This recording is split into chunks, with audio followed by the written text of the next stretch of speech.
Hi guys! Tonight we're going to step into a world far colder than your cozy room, though thankfully it's only in our imagination. The year is sometime around the 13th century. The sun has long since sunk behind the frost-rimmed trees, and the air tastes of wood smoke and iron. You can almost see your own breath rising, curling in thin, silver ribbons as you trudge down a rutted track toward a cluster of low wooden huts. This is not the medieval castle of legends. There are no grand halls, no roaring banquets, just the humbler world that kept the entire kingdom fed. Here, survival isn't something heroic, it's simply habitual. And in the dead of winter, you probably wouldn't survive this without friends, a fire, and a remarkable tolerance for damp straw. So before you get too comfortable, take just a moment to like the video and subscribe, but only if you genuinely enjoy what I do here. And if you feel like it, drop your location and the local time in the comments below. I always love knowing where in the world my sleepy travelers are tuning in from now. Let's dim the lights. You pull your cloak a little tighter as the path ahead grows rough. The wind seems to scratch against your hood, the kind of wind that gnaws rather than blows. Ahead, the huts are huddled together like animals seeking warmth themselves. Their walls lean inward, their thatched roofs crusted over with snow. You can smell peat smoke mixed with something a little less pleasant, manure, damp wood, and the sour tang of humanity. It is not romantic, not in the slightest. But you're not here for comfort. You're here to understand how people once endured the kind of cold that could freeze a river solid for months on end. A dog starts barking as you get near the first door, and through a small crack in the wood you catch a flicker of red firelight, faint but undeniably alive. The door creaks open and you have to duck your head to get underneath the lintel. Inside, the warmth is immediate but strangely uneven. Your face begins to tingle as the cold lifts away, yet your feet still feel like blocks of ice.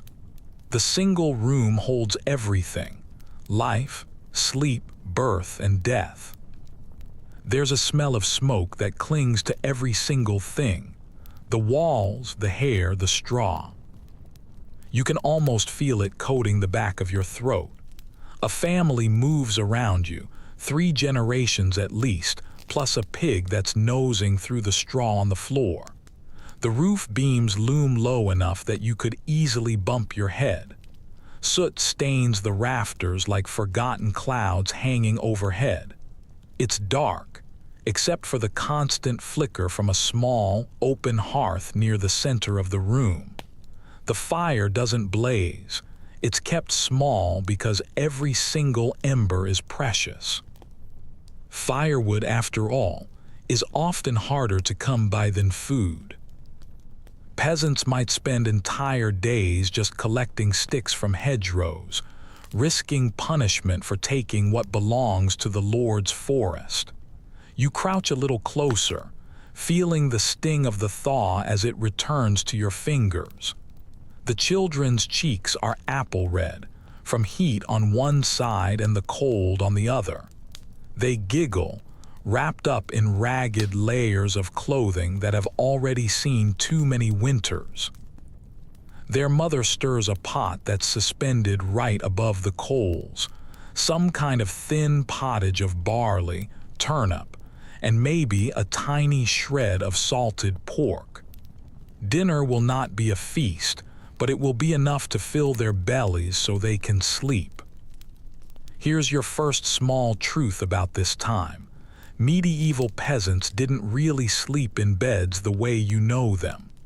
Their beds were more like mounds of straw held in wooden frames, or sometimes just heaps of hay piled on the floor. Blankets were a rarity, and pillows, if you could even call them that, were often just sacks of grain or rolled-up clothes. Yet for all its roughness, this small space is their sanctuary. The walls, made of timber and daubed with mud, creak in the wind like tired old bones, but they do keep the snow out for the most part. A curious little historical fact for you: many huts like this didn't even have chimneys. The smoke from the hearth simply drifted upward, curling between the rafters and eventually escaping through the thatch. It sounds miserable, I know, but that smoke actually kept insects away, preserved meat that was hanging from hooks, and even sealed the wood against the damp. The family breathes it in all night long, their eyes watering and their throats raw. Still, they understand the difference between discomfort and real danger. When the smoke starts to thin, it means the fire is dying, and that's when the frost creeps in like an unwelcome spirit. You shift over to a corner where you see bundles of herbs hanging from a beam: sage, rosemary, and maybe a little wormwood. Their scent is sharp and sweet, a fragrance fighting back against the musk of the pig. These herbs aren't just for cooking either. They are charms against sickness, small tokens of a stubborn kind of hope. Historians still argue whether peasants truly believed the herbs had magical properties, or if they simply knew their medicinal worth through intuition. Either way, they worked with whatever they had. Your eyes are adjusting to the gloom now. You notice the uneven walls, patched with whatever materials came to hand. There's animal dung, straw, and even scraps of old cloth. Each and every repair tells its own story of survival. Outside, the wind whips across the frozen fields. The sound it makes, like a low moan or a distant sea, seeps in through the cracks. You understand now why everyone crowds so close together when nightfall comes. This hut isn't just a house, it's a womb protecting them against the world. In the corner, you spot a small wooden chest, a rare and valuable thing. It holds the family's very best possessions: a comb carved from bone, a wooden spoon polished smooth by years of use, maybe a bit of cloth dyed in a fading blue. Luxury here is not about gold. It's about having something that isn't immediately essential to your survival. And in the heart of this winter night, survival is the only constant thought on anyone's mind. As the family finishes their simple meal, the room quiets down. The children's laughter fades into whispers and then into yawns. You can hear the father murmur a short prayer, half gratitude and half plea.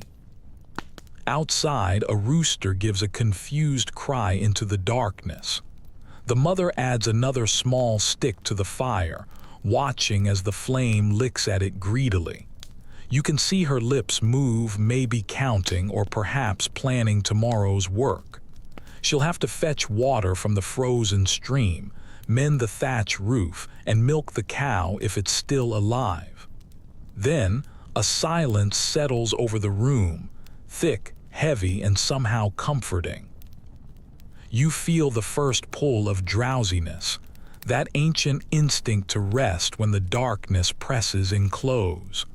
The dog circles twice, then lies down by the door, its nose right at the crack where the cold seeps in. Its breath fogs faintly in the air. The fire hisses softly, and you begin to feel the weight of centuries sliding across your eyelids. One quirky tidbit before you drift even further. In some northern villages, people would mix soot and animal fat into a kind of crude insulation, smearing it along the walls and under the roofs to trap in the heat. It sounds grotesque, but it worked, just barely. Imagine sleeping beneath layers of smoke-soaked straw, the air thick and bitter around you, yet knowing that just beyond those walls, The world could kill you in a matter of minutes. As you lie there beside the imagined warmth, your own heartbeat begins to slow. You can feel the rhythm of the medieval night, the quiet labor of simply keeping alive. There are no clocks, no alarms, no hum of electricity. There is just the breath of those around you and the distant groan of the frozen forest. Tomorrow will certainly bring more toil, yes, but for now, in this smoky, flickering hut, sleep arrives like a mercy. You can almost hear the soft chorus of snores, the pig's gentle grunt, the wind's lullaby. Somewhere in that darkness, a single spark, an ember, glows, tiny, persistent, and eternal. You close your eyes as the chill finally recedes. This is where the story truly begins. The fire sighs, sinking lower as the night stretches onward. You can feel the walls tighten around you, not from a sense of fear, but from familiarity. This wooden hut is alive in its own quiet way, constantly expanding and contracting with the cold. You sit there, tracing the lines of the rough timber, each one hand hewn by someone long gone, someone whose calluses were much thicker than your winter gloves will ever be. The boards are not uniform. Gaps between them shimmer faintly where the wind threads its way through, whispering secrets of the frost that lies outside. You can almost smell the memory of the wood itself, the sap that has long since dried, the smoke absorbed from hundreds of nights exactly like this one. You shift your gaze across the small space. The hut is just one room, but it contains an entire world. There are no dividing walls, no sense of privacy, just designated zones. One for cooking, one for sleeping, and one for storing what little grain hasn't yet been eaten by mice. In the far corner, the family's tools lean together in an exhausted-looking pile. A hoe, a wooden rake, a dull scythe.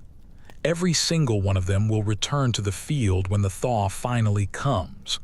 But for now, the tools are resting too. It seems even iron needs its sleep. You can almost taste the air, thick with soot, warm and close near the fire and freezing just a step away. The floor beneath you isn't flat, but matted straw laid over packed earth. That isn't a sign of laziness. It's a matter of practicality.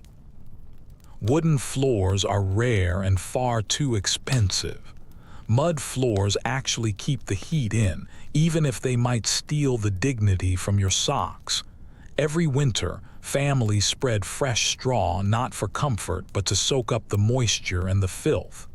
When it eventually turns black, they sweep it all out and lay down another layer. The smell is earthy, animal, and very real. A mainstream historical fact drifts into your mind. Most peasant huts in medieval Europe had no windows at all. Just a small hole that was covered with either oiled cloth or a wooden shutter. Glass was a luxury that was far beyond their reach. During the absolute coldest months, that hole would stay shut, trapping both smoke and heat in equal measure. You would cough constantly, your eyes would sting, but the air inside was still warmer than the wind that could flay bare skin in just a few minutes. People learned to live in a state of twilight, seeing by the fire's steady pulse and the moon's gentle grace. The family around you moves with a slow, practiced coordination. The father sits, sharpening a knife against a whetstone.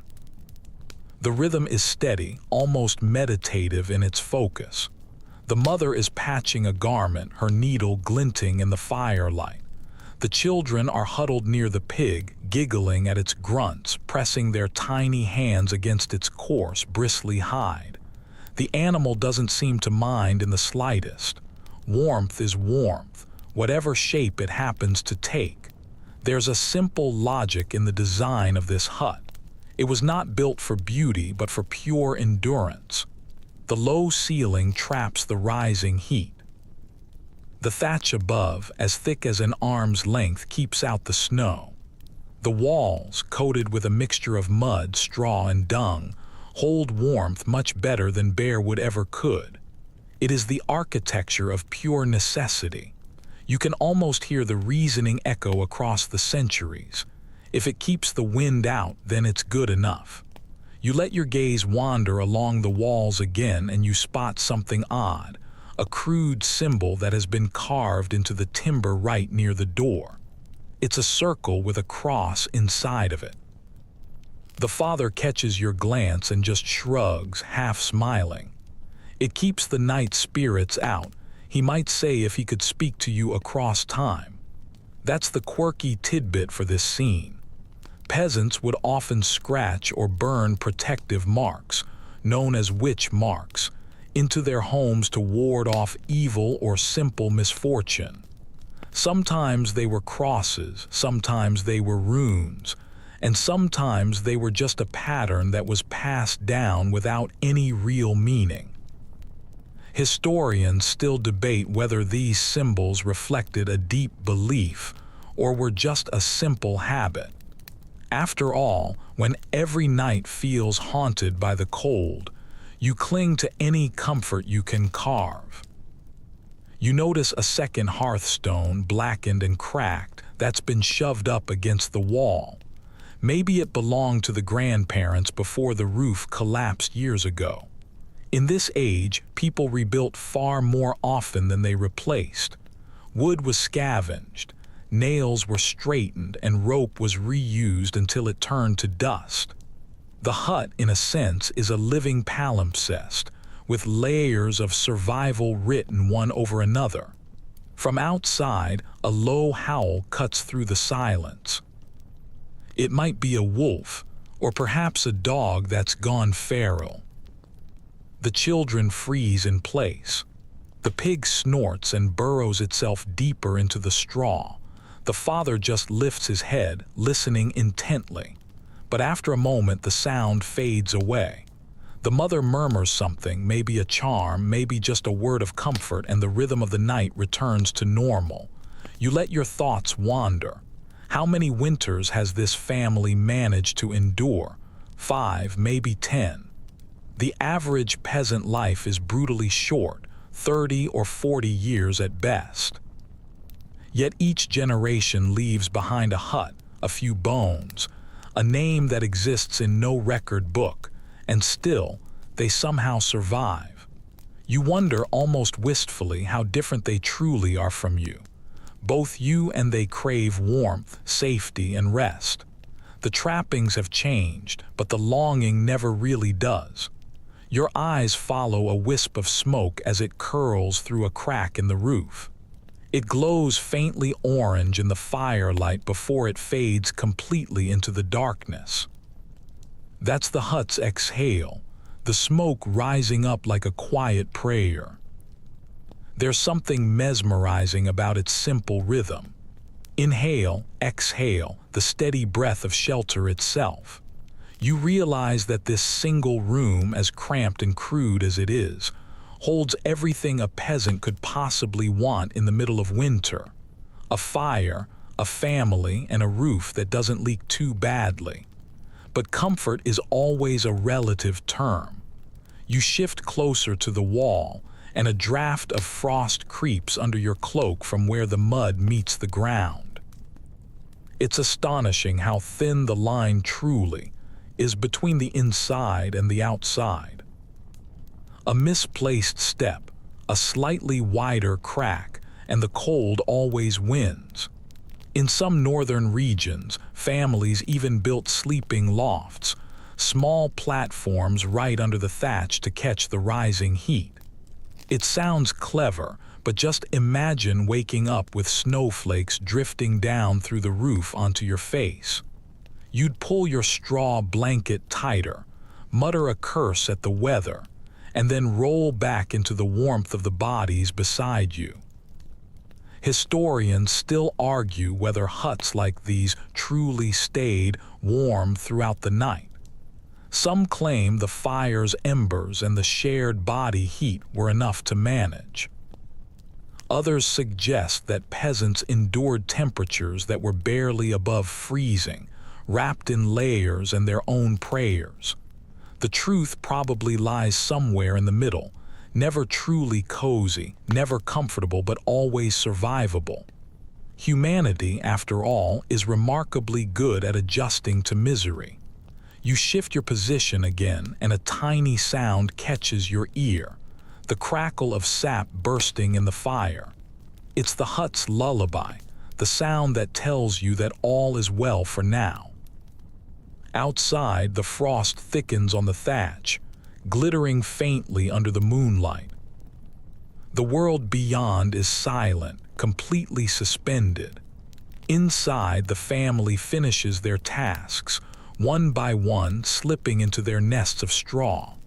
The mother lies down last, curling an arm around the smallest child. The fire shrinks down to a smolder, its glow licking at the edges of the walls like a slow heartbeat. You realize you've been holding your breath as though you don't want to disturb them. There's a kind of holiness in this simplicity, a reminder that even the poorest of lives hold their own rhythm, care, and endurance. You breathe out slowly, letting the air fog in front of you. Your eyelids are growing heavy. The smell of wood smoke, the faint rustle of the straw, the muffled snore of the father. Each sound folds into the next until they all blur into something that is very close to peace. You're a part of the hut now, a part of its heartbeat, its sigh, its warmth. The wind outside claws at the roof, but it can't get in. And for tonight, that is more than enough. The last embers glow like tired eyes as you stir from a half-dream, realizing you've been lulled by the steady rhythm of crackling wood. The air feels denser now, warm close to the hearth, but sharp and metallic over by the door. You reach out a hand, feeling the faint tremor of heat on your palm, as if the fire itself is breathing in the hush of that small wooden hut. The hearth is the heart, beating slow and soft all through the night. The hearth isn't just a practical invention, of course. It's a shrine to survival. Generations have squatted right beside it, rubbing their hands raw over these same stones, whispering prayers to saints and spirits that the flame would last until morning. It's said in manorial records that a fire left to die could completely doom a family. You didn't just simply light it again. Tinder and dry wood were far too precious for that. You would have to borrow a flame from a neighbor, carrying it home in a smoldering bundle of moss. Imagine trudging through the snow at midnight with that fragile light cupped carefully in your hands. If it went out, your entire house would freeze. According to fragments of household accounts from the 13th century, some families even had to pay a fine to the Lord for what were called hearth rights. This was permission to collect firewood from his forest. The woods belonged to power, so warmth was a tax. Those who gathered sticks without leave might find themselves punished, sometimes with a beating, sometimes with a shilling gone from their purse. Yet necessity always breeds creativity. Peasants scoured the fields for dried cow dung or broken branches, bundling up whatever would burn. It wasn't the scent of comfort, it was the scent of life. Your nose wrinkles a bit at the smoke. It clings to everything, curling like a living thing, staining the rafters black and coating your hair until you smell permanently of a campfire. Strangely enough, that scent became something of a badge of honesty, the smell of labor, not of deceit. In the castle's courtly chambers, perfume reigned. Down here, smoke was the perfume of survival. One curious account from a Benedictine chronicle describes villagers tossing bits of salt into the fire to make it seem more cheerful. The salt hissed and spat, its sparks dancing like fleeting little stars. The monks thought it was a sinful waste of a valuable resource. The villagers thought it was magic. Somewhere between the two, the truth still smolders. Even now, as you watch, the sparks seem to leap in rhythm with human hope, the tiniest rebellion against the cold inevitability of winter. You lean a little closer, tracing the shape of the hearthstone. It's cracked and patched with clay, and it's surrounded by the tools of daily firekeeping: a crooked iron hook, a blackened pot, a ladle that's been whittled from wood. There's something both humble and holy about it. The hearth was the axis of the hut, the place where meals were cooked, hands were warmed, and stories were spun. Every gesture circles back to this red core in a world that offered very few certainties. The fire was a promise incarnate. We will live to see another night. Some medieval writings hint that families would bank the fire before going to bed, covering the embers with ash so it would smolder until dawn. In the morning, they'd stir it gently, coaxing life back from what looked like certain death. If you listen closely, you can almost hear the faint sigh as the ash shifts, a memory of yesterday's heat. A small boy, barefoot despite the chill, drags a charred log a little closer. His mother scolds him softly, but she doesn't stop him. The child already knows what to do. Even at 5 or 6 years old, he's learned the ritual of warmth. He blows, his cheeks puffed out, until a tiny flame finally flickers to life. The family murmurs their approval, the room becoming momentarily brighter.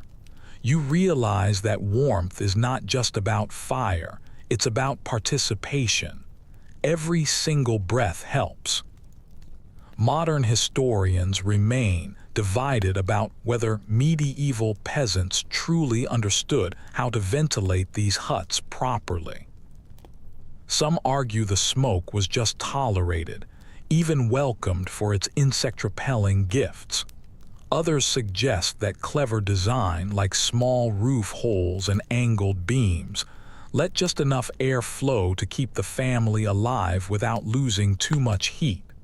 Whichever side you happen to believe, the result is the same: a delicate balance between suffocation and freezing. The medieval world constantly lived on that knife's edge. Your eyes wander up to the soot-stained ceiling. The beams glimmer faintly, as though the dust has somehow become starlight. The smoke curls upward, tracing invisible stories on the wood. In a way, those stains are history itself, years of breath, cooking, warmth, and despair, all fossilized right above your head. If you could read them, they would tell of births, deaths, and winters even harder than this one. It's a little-known fact that many households would carry embers from one home to another during festivals like Candlemas. The act symbolized continuity, the unbroken chain of flame passing through the seasons. To let your hearth go cold was to invite misfortune upon your family.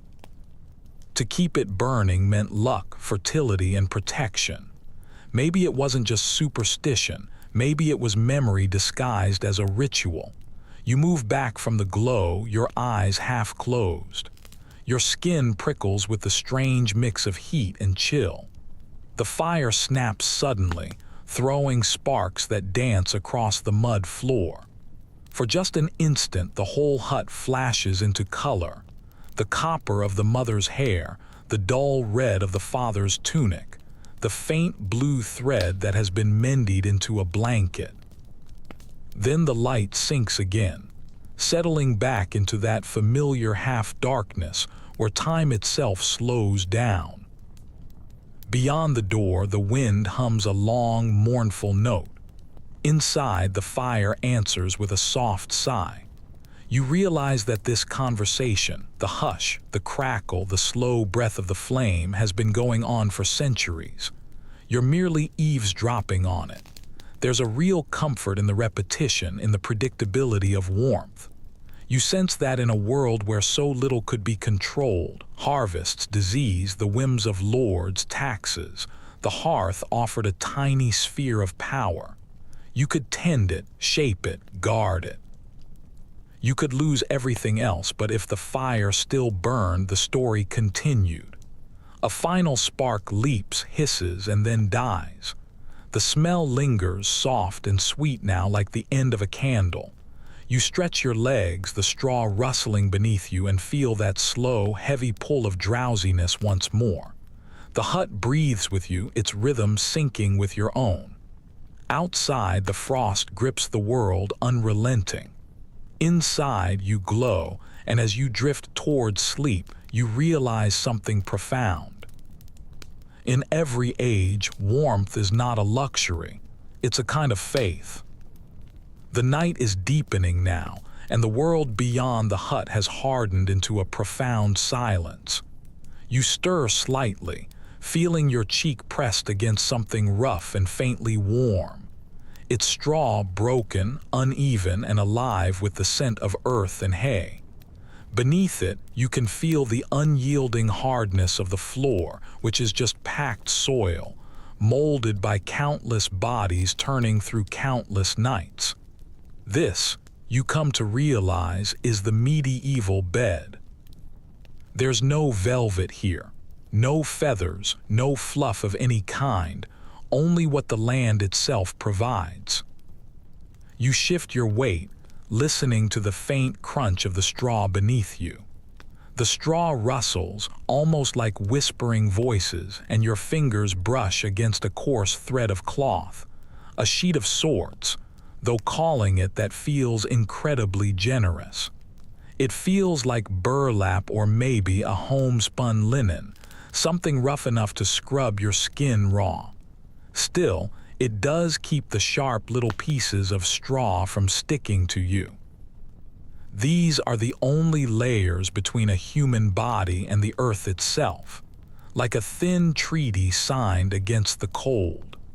From surviving wills and old household inventories, we know that straw mattresses called ticks were quite common among the peasantry.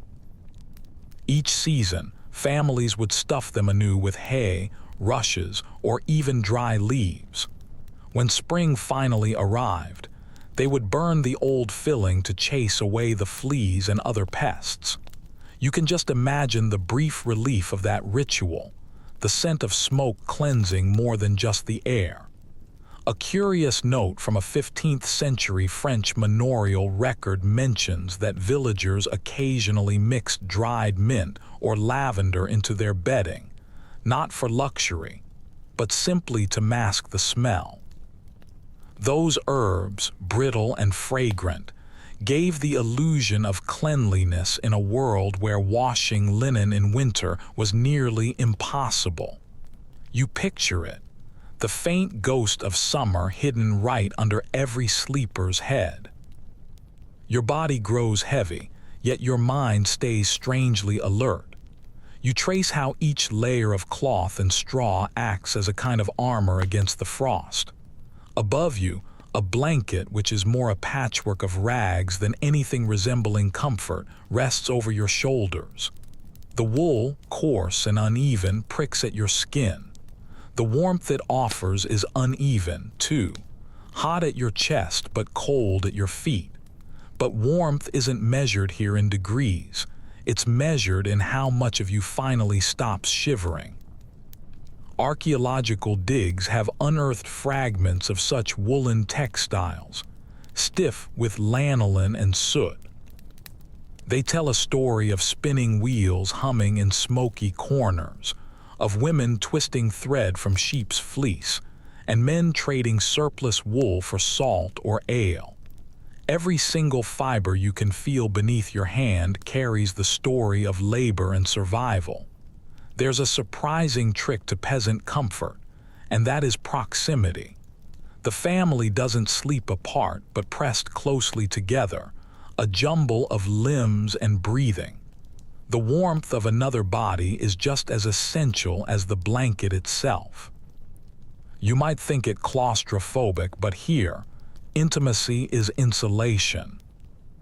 The pig at the foot of the straw pile adds its own steady heat, snorting softly, completely unaware that it's as vital as the hearth itself.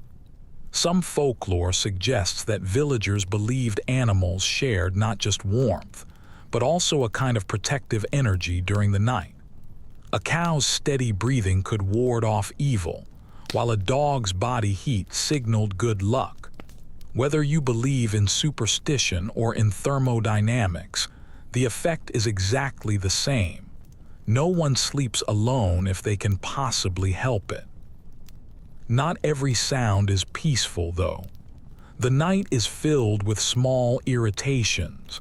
The squeak of a mouse from behind the chest, the twitch of straw against bare feet, the damp sigh of the thatch as it drips slightly from melted frost. You turn over, searching for a comfortable spot, and you realize there is no such thing, only positions of slightly less discomfort. And yet somehow, sleep finds you anyway. One parchment from an abbey ledger records that peasants occasionally placed a plank of wood or an upturned crate at the head of their straw bed to act as a pillow. It was hard, yes, but it lifted the head just above the floor's draft, and perhaps it deterred any crawling pests. You test the idea in your imagination and smile wryly. Comfort here is truly a luxury of comparison. Scholars who study medieval domestic life remain unsure whether this straw bedding was replaced regularly, or if it was simply added to over time. Some argue that families layered new straw over the old until the floor itself actually rose by inches.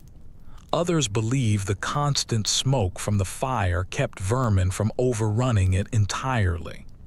Either way, the result is exactly the same: a bed that remembers everyone who has ever slept upon it. You glance around the dim interior, the shapes of sleeping figures barely outlined by the last faint glow of embers. A child murmurs something in a dream. The mother shushes him, half asleep herself. The rhythm of their breaths begins to overlap, forming a slow, gentle harmony. The scent of wool, smoke, and humanity thickens, not in an unpleasant way, but simply dense like life itself. Outside, the frost creeps higher on the walls. Inside, your body adjusts to the conditions. The straw crackles when you shift your weight, but the sound is oddly soothing, like the murmur of leaves in summertime. You feel yourself sinking down, not into softness, but into a state of surrender. And then you notice the faintest thing: a single beam of moonlight cutting through a chink in the wall, silvering the straw at your feet. It's a cold light, indifferent, yet it touches you gently, a quiet reminder that the world beyond this hut still exists. Somewhere out there, snow stretches across the fields, the village sleeps, and wolves pace at the very edge of the wood. But in here, wrapped in rough cloth and shared warmth, you feel untouchable. It's humbling, really. The comforts you take for granted, a mattress, a pillow, clean sheets, are all absent here. Yet you find yourself drifting toward rest anyway. You realize that comfort is partly perception and partly gratitude. The peasants of these wooden huts might have called it a blessing simply to wake up alive. The pig snorts once more, rolling over in its straw. A log in the hearth collapses with a soft sigh. You feel the air shift, cool against your cheek for a moment, and then settle again. For a brief instant, the entire hut feels like one single living creature, breathing, creaking, and dreaming. You close your eyes, letting that sense of quiet endurance pull you deeper into the night. Morning never truly arrives in the winter. It simply fades out of the darkness into a weaker shade of gray. You wake to the soft sounds of a world stirring from a shared state of exhaustion. The straw beneath you crackles faintly as someone shifts, and a child coughs from the corner, a dry little bark that is swallowed by sleep. The air is damp now, touched with the smell of old ashes and the faint, sour tang of boiled grain that was left in the pot overnight. Before the day can truly begin, there is the ritual, the nightly routine reversed in slow, deliberate motion. The mother stirs first. It is always the mother. She pushes back the rags and rises from the nest of straw, her breath visible in the gloom. She checks the fire, still faintly alive beneath the ash, and pokes at it with an iron stick. A red glow answers her, fragile but obedient. With a practiced hand, she feeds it a small curl of straw and a splinter of wood. The flames lick upward as though they are waking too. You sit up slowly, feeling the stiffness that has settled in your limbs. The floor is colder now, the heat from the night having been spent, and the hut itself seems to groan in protest. A rooster outside announces nothing new, just another day that feels exactly the same as the one before it. You draw your cloak tight around you, your shoulders hunched, and watch as the room reshapes itself around the living. According to estate records from the late 14th century, a peasant's daily life began and ended with the care of their fire and their animals. Before going to sleep, they would bring their livestock indoors.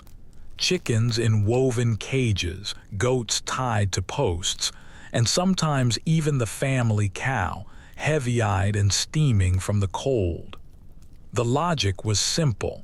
A beast's warmth was worth far more than the space it took up. You glance toward the far end of the hut and see the cow chewing lazily, the faintest plume of vapor curling from its nostrils.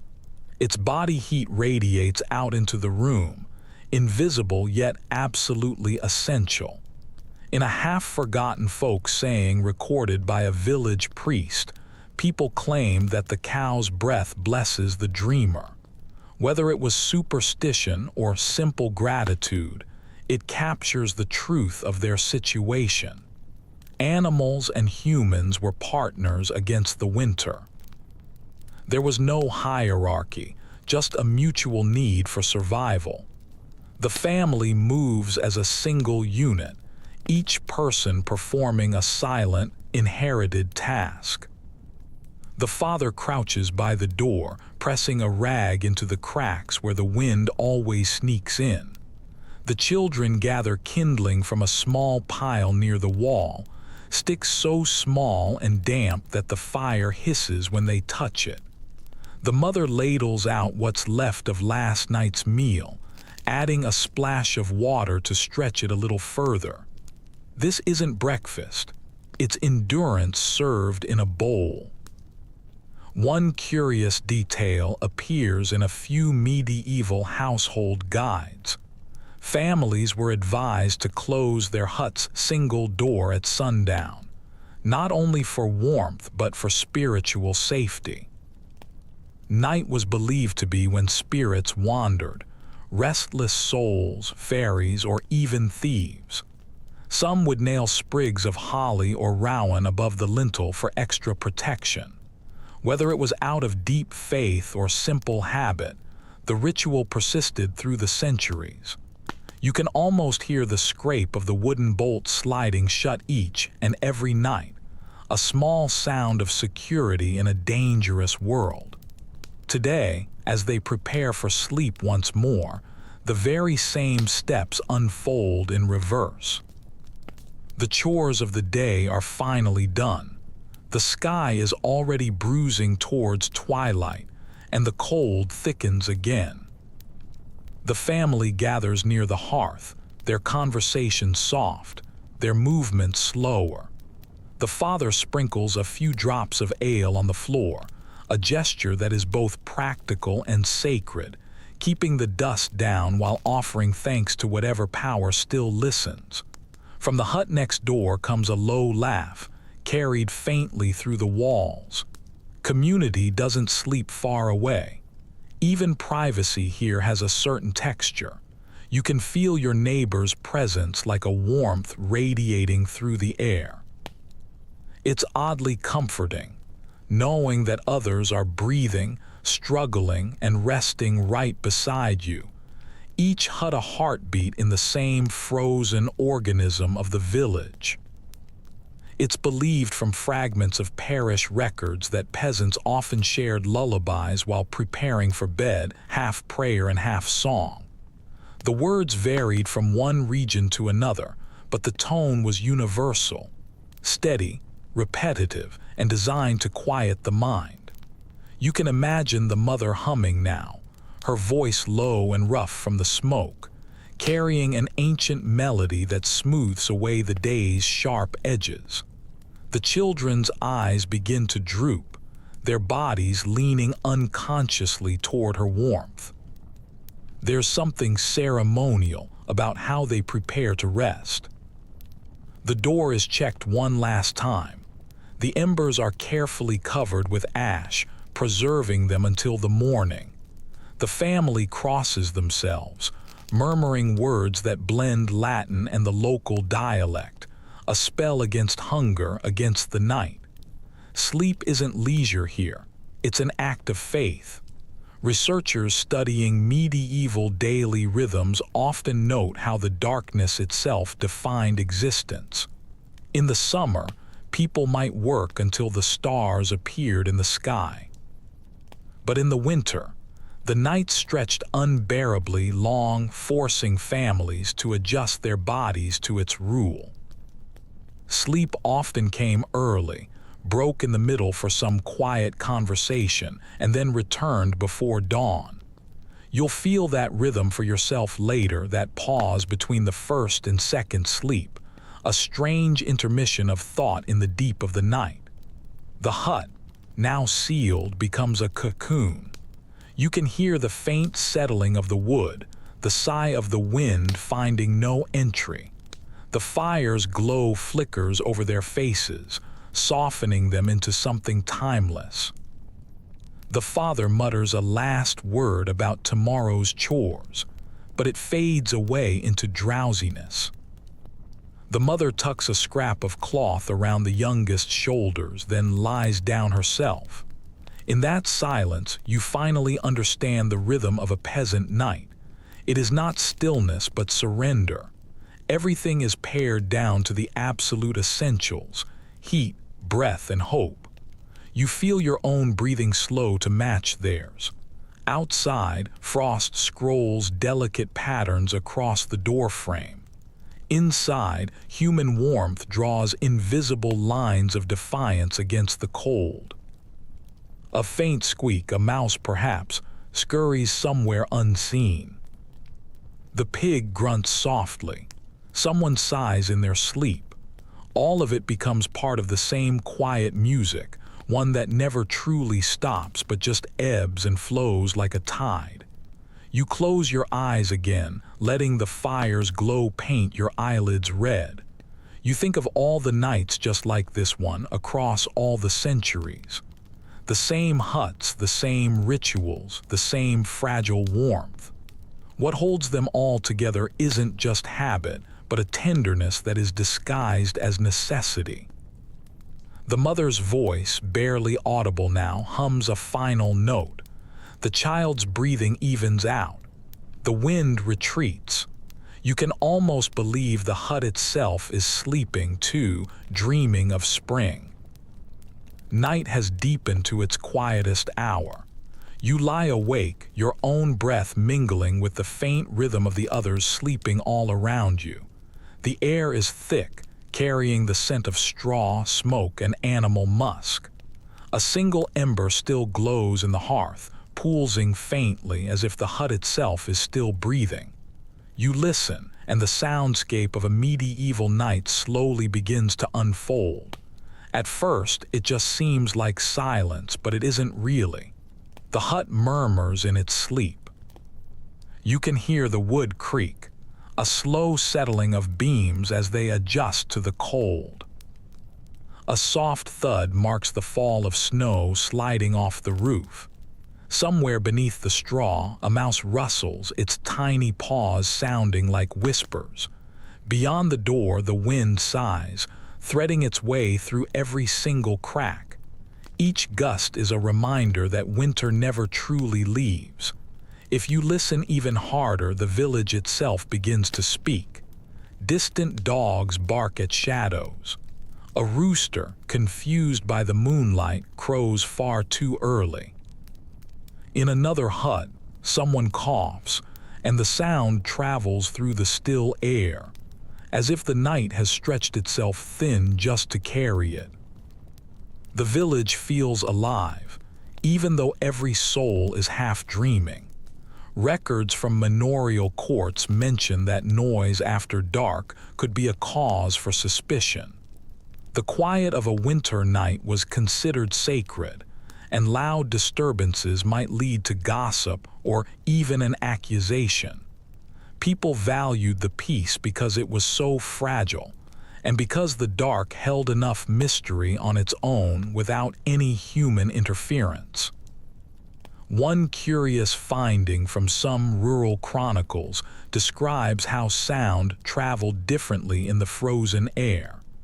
Voices carried much farther, footsteps echoed against the frost-hardened soil, and even a single door closing could seem like a hammer strike. In such stillness, privacy was almost impossible. Every secret was public, every movement known. Yet somehow that closeness bred trust just as much as it bred tension. Your ears follow the cadence of the hut once again. The pig snorts and shifts, releasing a puff of warm breath that smells faintly of hay. A child murmurs in his sleep, a dream slipping out in a half-formed word. The mother turns, her linen rustling softly against the straw. All of these noises blend together into a kind of music, the lullaby of survival. If you had grown up with it, it would be deeply comforting. The human mind can learn to love any rhythm that repeats often enough. Contemporary scholars examining rural acoustics believe that these environments shaped how people thought about silence itself. Modern quiet is an absence of sound. Medieval quiet was a texture. It had sound within it, the fire, the wind, the breath of livestock. To the medieval ear, complete stillness would have felt wrong, even frightening, as though the world had simply stopped turning. You open your eyes again, watching the faint shimmer of light from the hearth. The smoke drifts upward, tracing a slow, sinuous line that fades into the darkness above. It carries the scent of burning oak and peat, the kind of smell that stays in your hair for days. You think about how centuries later, when archaeologists uncover the remnants of soot on old rafters, they are finding stories that are encoded there. The rhythm of daily fires, the chemistry of survival. A curious note from an abbey letter recounts a monk's winter visit to a village, where he described the unending music of the peasant huts. He wrote that the sounds reminded him of the sea, with each murmur being another wave breaking in miniature. Perhaps he was right.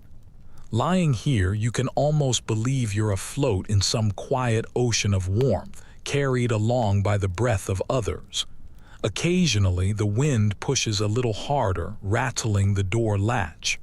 The father shifts, half waking, and reaches for a stick that's by the fire, but then the gust fades away. You can feel the small tension pass through the room, a collective holding of breath. In the countryside, the night was both an ally and an adversary. It brought rest, but it also brought a fear of thieves, wolves, or unseen spirits wandering the paths. Villagers often whispered charms before they went to sleep, short phrases that were meant to keep harm outside the walls. It's said in certain local traditions that the very first sound you heard upon waking, be it a bird, a bell, or the sigh of the wind, foretold the tone of the day to come. The medieval world was woven from such quiet omens. Every noise meant something, and every silence did too. You close your eyes once more and listen differently, letting the sound become a sensation. The walls hum faintly, a low resonance of timbers shifting under the frost. The crackle of a settling ember fills the silence with a sense of comfort. The rhythm of the breathing around you becomes a tide, steady and reassuring. This is the texture of the medieval night. There is no hum of machines, no distant engines, no clock ticking away, only the heartbeat of wood and of life. Outside, the sky is a dark velvet dome that's been dusted with stars. The moonlight touches the snow and turns it into a frozen mirror.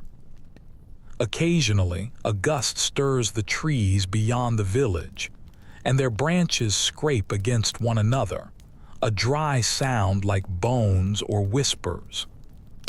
Even that somehow belongs here. You imagine the villagers growing used to it all, their dreams shaped by these very sounds. Some might dream of warmth, some of summer fields, and others of bread and sunlight. On nights like these, imagination becomes a form of comfort. The brain, half aware, fills the darkness with stories just to keep itself company. Researchers of medieval dream culture point out that people often connected night sounds with divine messages or warnings from above. A knock might be a spirit, a whisper could be a saint. Even the cry of an owl was heavy with meaning. The world felt porous, and the line between waking and sleeping blurred with every creak of the timber.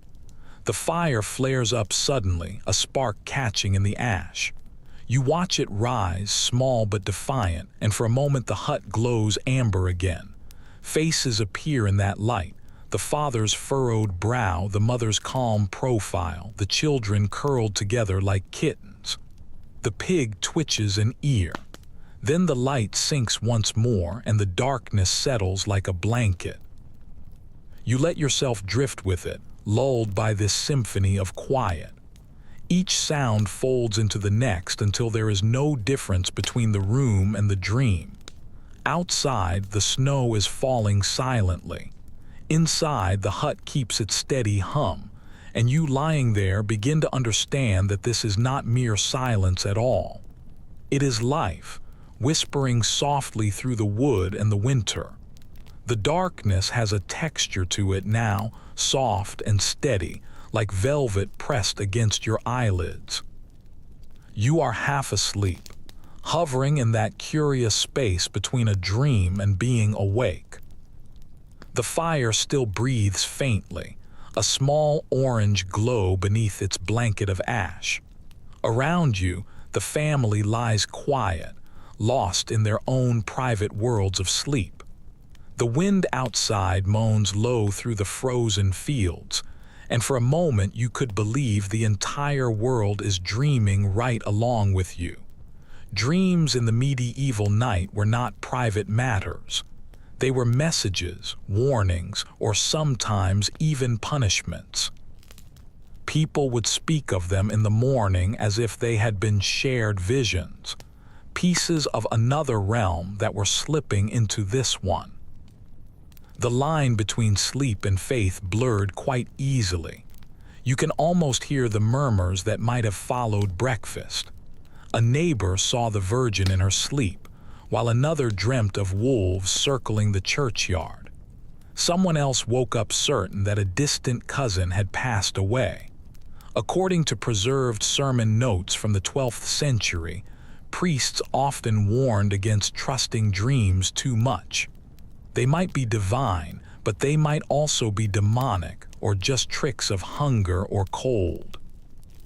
Imagine the confusion of a peasant whose dream felt more real than the waking world. Was it prophecy or was it folly? The church said one thing, but the hearth often said another. In the close air of this hut, dreams carry the scent of smoke and straw. You close your eyes and the shapes behind your eyelids flicker just like the embers in the hearth. You see images that are not your own. A frozen river, a loaf of bread that never ends, a summer field where the wheat bends without ever breaking. Perhaps they belong to the people who are sleeping beside you, fragments of their longing passing through the thin fabric of sleep. A curious note from a collection of English folk tales tells of a woman who claimed her dreams would change with the direction she slept. Facing east brought her holy visions, while facing west brought on nightmares. The logic is poetic rather than scientific, of course, but you can imagine her adjusting her position every single night, seeking comfort in geography more than in reason. You turn slightly on the straw, the sound muffled but distinct. The air tastes different now, warmer near the ground but colder up near the roof. The fire's faint smoke moves slowly, curling its way through the dark. Somewhere in the corner, the cow exhales a heavy sigh. The smell of hay mixes with the lingering scent of boiled grain, and together they form an oddly soothing perfume of survival. Medieval people often believed that dreams were influenced by what you ate right before bed. Heavy food led to troubled sleep, while pious meals brought peace. In one monk's chronicle, he blames his nightmare of serpents coiling in the rafters on a supper of onions and cheese. You smile at the thought, though your stomach tightens in sympathy. Hunger and fear share a common border, and both of them live inside this same hut tonight. Your mind drifts back toward the images that are floating just beneath your consciousness. You feel a soft pull, as though the dark itself is trying to speak to you. Perhaps this is what medieval peasants felt every single night, not loneliness, but a deep connection, a thin thread that was tying the living to something vast and unseen. The dream is a conversation, not just an escape. Researchers who study sleep patterns in pre-industrial societies suggest that the stillness of nights like these deepen the quality of dreaming. Without any artificial light, without interruption, the human brain would wander further, inventing landscapes that were rich with sound and sensation. In a way, each dream became a private journey through a world that was shaped by firelight and frost. The child beside you shifts suddenly, murmuring something that you cannot catch. His hand twitches, brushing against the straw. His mother, half asleep, places her palm gently over his and whispers a few words that sound like a prayer.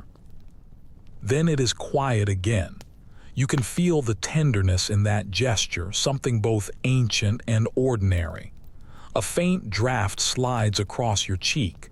You imagine it as the breath of the night itself, curious to see what these fragile creatures are dreaming about.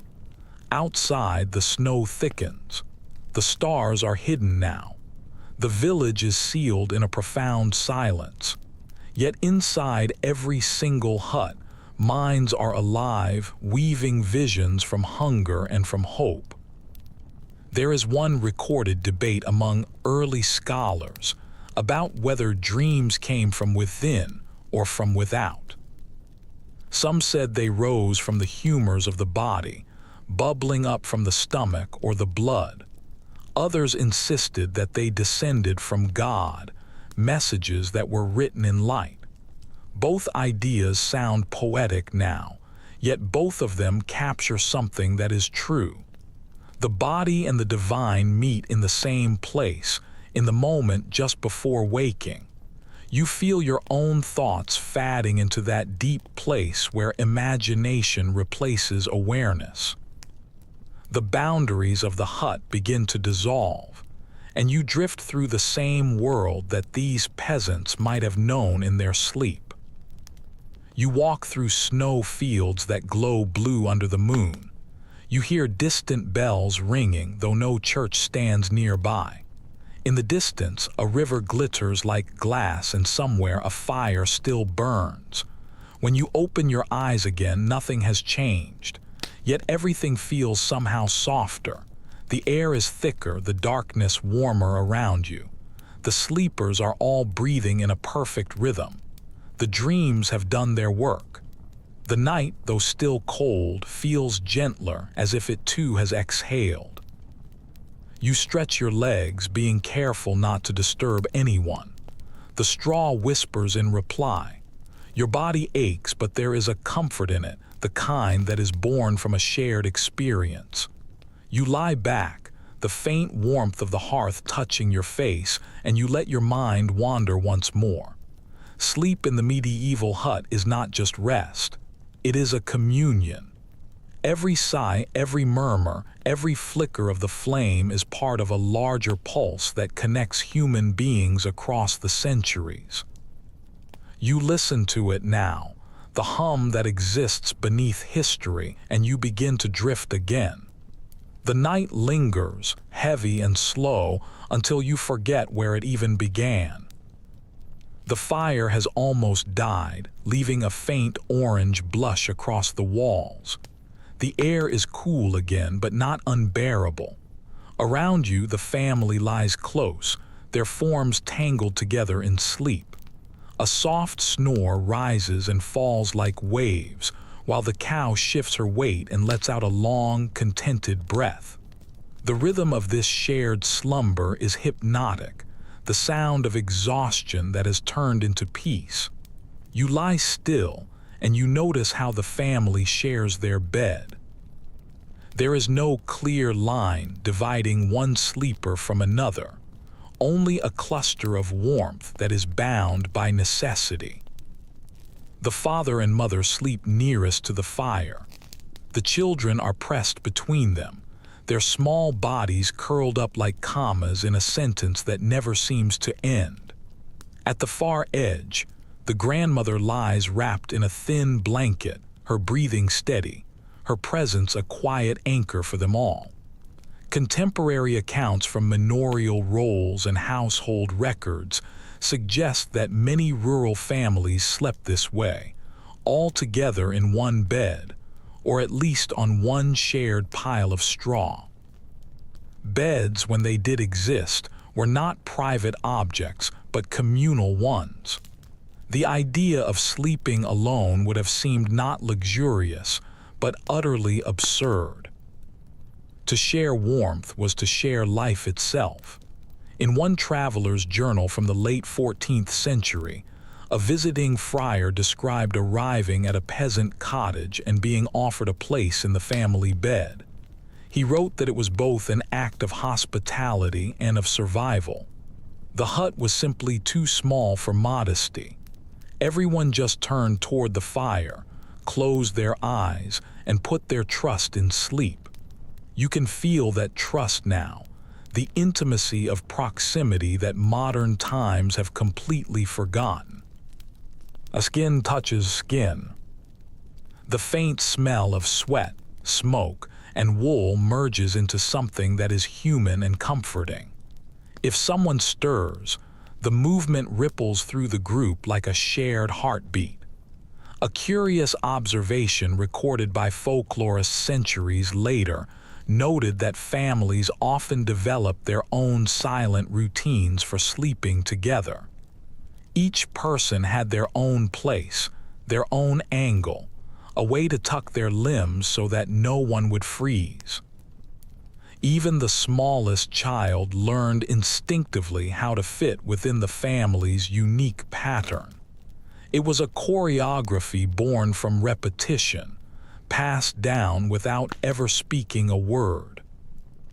As you lie there, you realize how profoundly this arrangement must have shaped their lives. Secrets were rare. Privacy existed only in thought, not in physical space. Every sound, every sigh, every restless turn was witnessed by the others.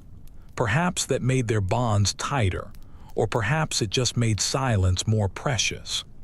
Archaeological evidence from preserved peasant dwellings shows the remains of large wooden frames that were filled with straw, sometimes wide enough to hold 5 or 6 people at once. These were not beds in the modern sense, but platforms of sleep, built for sheer endurance.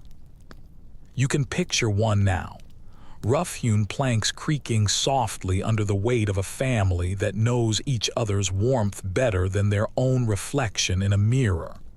The grandmother stirs and mutters something that sounds like a prayer. Her hand moves to touch the child who is beside her, and he sighs softly, drifting deeper into his dream. You notice how the entire group unconsciously adjusts just to make room for him. It is like watching a flock of birds shift formation in mid-flight, graceful and completely wordless. There are written fragments from a court record that describe disputes about shared bedding when strangers would visit. A merchant passing through might rent half of a straw mattress for the night, sharing the space with a local family. It was considered normal, even virtuous, to offer warmth to travelers. The phrase, "share the bed and bread," was used to describe charity itself. You wonder what stories and conversations must have unfolded in such close quarters, how laughter or grief might have rippled through the dark like sparks from a fire. Scholars still debate whether this practice fostered greater unity or quietly bred resentment among them. Some point to the strength of community ties in rural villages, while others point to the whispered rivalries that lingered between neighbors who were forced to share space. Whatever the truth may be, this intimacy shaped both their comfort and their conflict, stitching their lives together in ways that can hardly be imagined now. You shift slightly, feeling the straw tickle your skin. The warmth of the nearby bodies seeps through the rough layers of fabric, spreading slowly until your toes no longer ache with the cold. For the first time, the cold feels distant, like a memory that is fading into a mist. It is impossible not to feel grateful for the closeness, even as you long for a single breath of cool, fresh air. Outside, the wind picks up again, tapping at the wooden planks like a beggar who is seeking entry. The pig snorts softly, completely unimpressed. No one moves inside. The rhythm of breathing continues, layered and steady. The hut itself seems to hum with it. You feel your mind drift between waking and sleep once more, caught in the shared warmth that has sustained generations of people.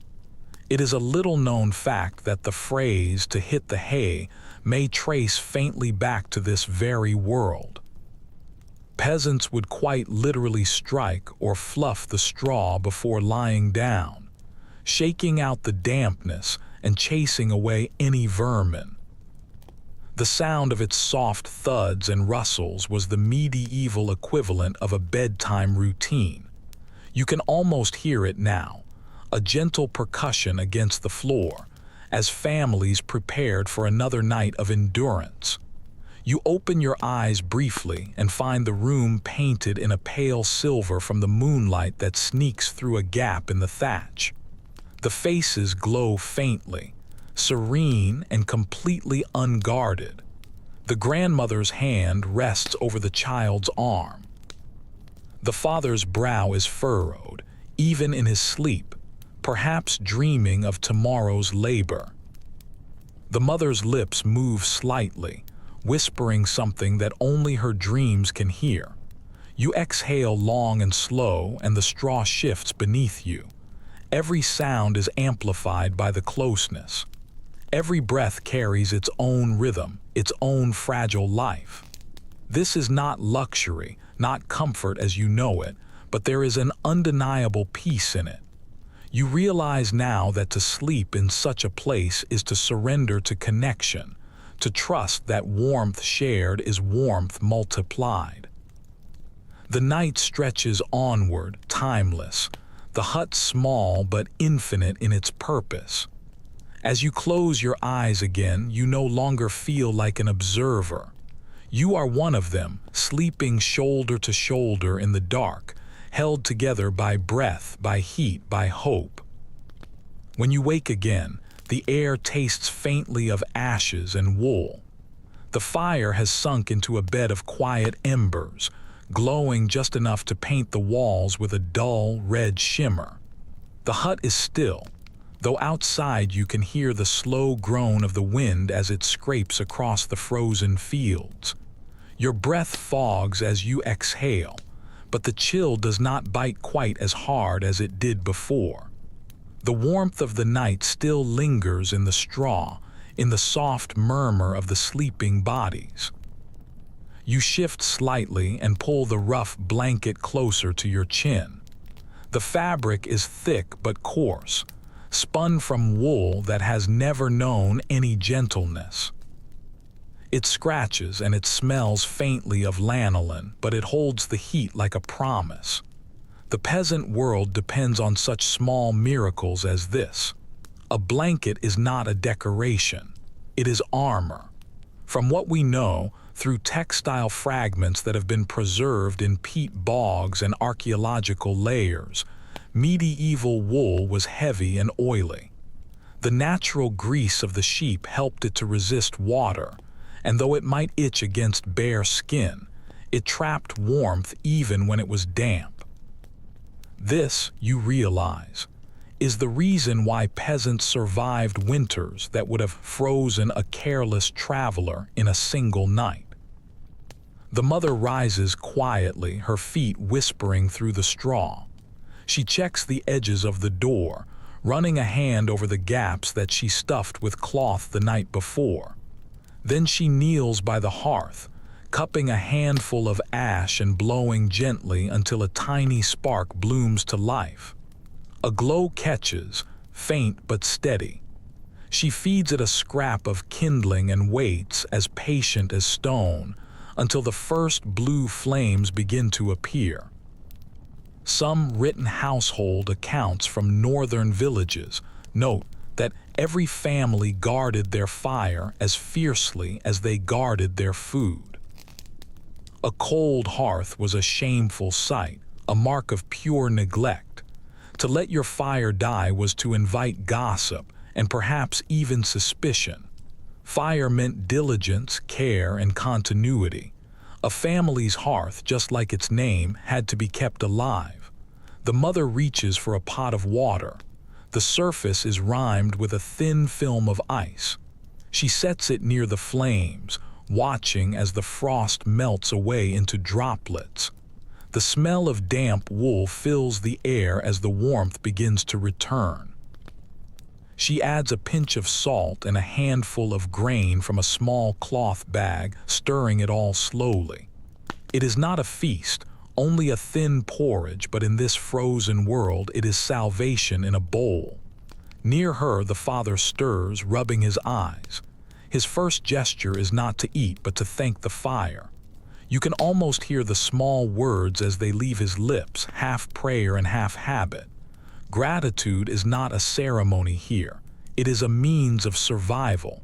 The children wake up next, stretching and yawning. The youngest wraps himself tighter in the blanket before the mother tugs it gently away from him. Textiles in this time were precious beyond all measure. Spinning, Weaving and dyeing were tasks that consumed countless hours of labor. It is easy to forget that every single thread in this room represents a life's work. Flax was spun by hand, wool was combed and twisted, and linen was beaten smooth on a river stone. Even the roughest peasant owned fewer garments in a lifetime than you might own in a single year. To sleep under woven fabric was to rest beneath the sheer weight of effort itself. In some village customs recorded centuries later, people would bless their blankets at midwinter, sprinkling them with holy water or crossing them with a sprig of rosemary. They believed it kept illness away, though the scent of the herbs probably did more to disguise the smell of smoke than it did to banish any spirits. Yet, it shows how deeply intertwined warmth and faith truly were, each one reinforcing the other. The grandmother shifts, her frail voice cracking softly as she murmurs a line from a hymn. The sound is quiet but firm, a rhythm that was learned long ago. She runs her fingers over the blanket that covers her, touching each patched seam as if she is counting her blessings. Her hands, worn and cracked, are the same color as the wool.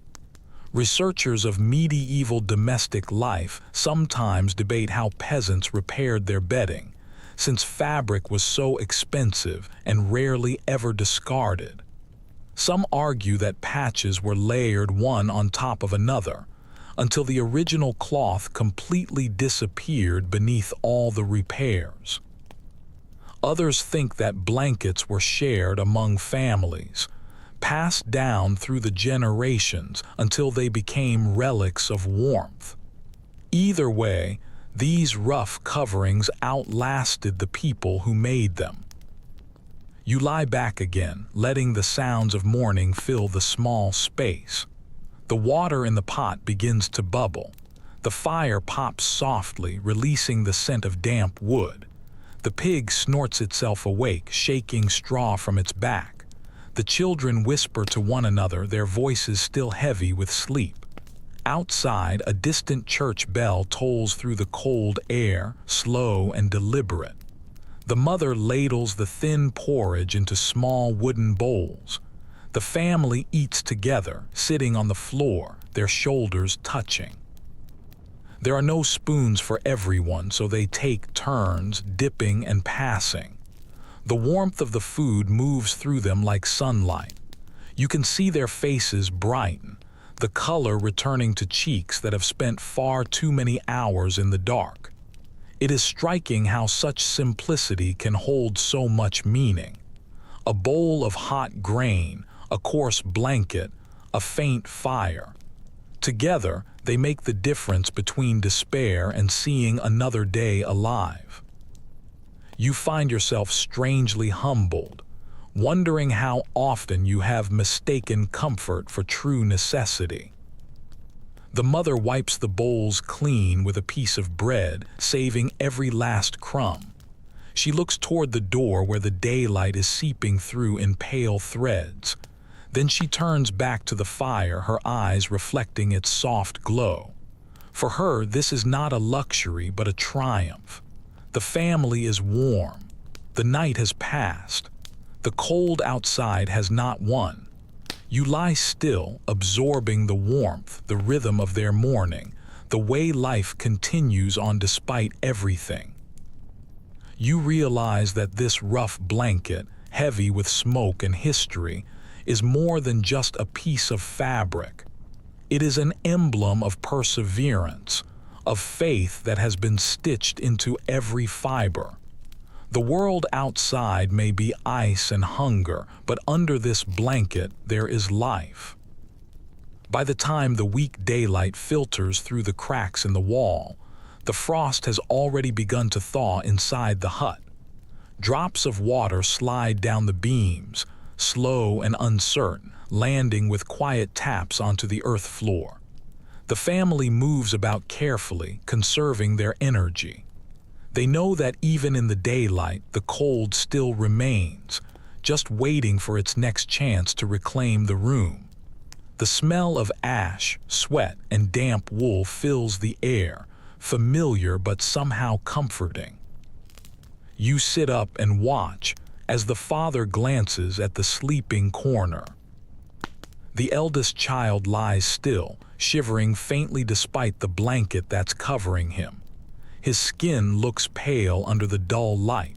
The mother notices, too. Her hand moves instinctively to the boy's forehead and her expression tightens. You can almost feel the hush that follows. Even without any words, everyone understands what might be coming. Illness in the winter was as common as the snow, and often just as unstoppable. A simple cough could deepen into something deadly.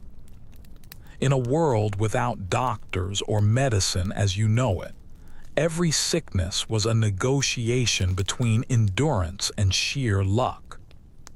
The family has seen it all before. The mother's eyes close briefly as if she is in prayer. Then she rises to fetch a small pouch from the shelf that's above the hearth. Inside are herbs, dried and crumbled, a few leaves of sage, a sprig of thyme, and something that smells sharp and resinous.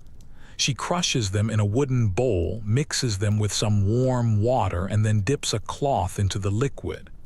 The steam rises up gently, carrying the scent all through the room.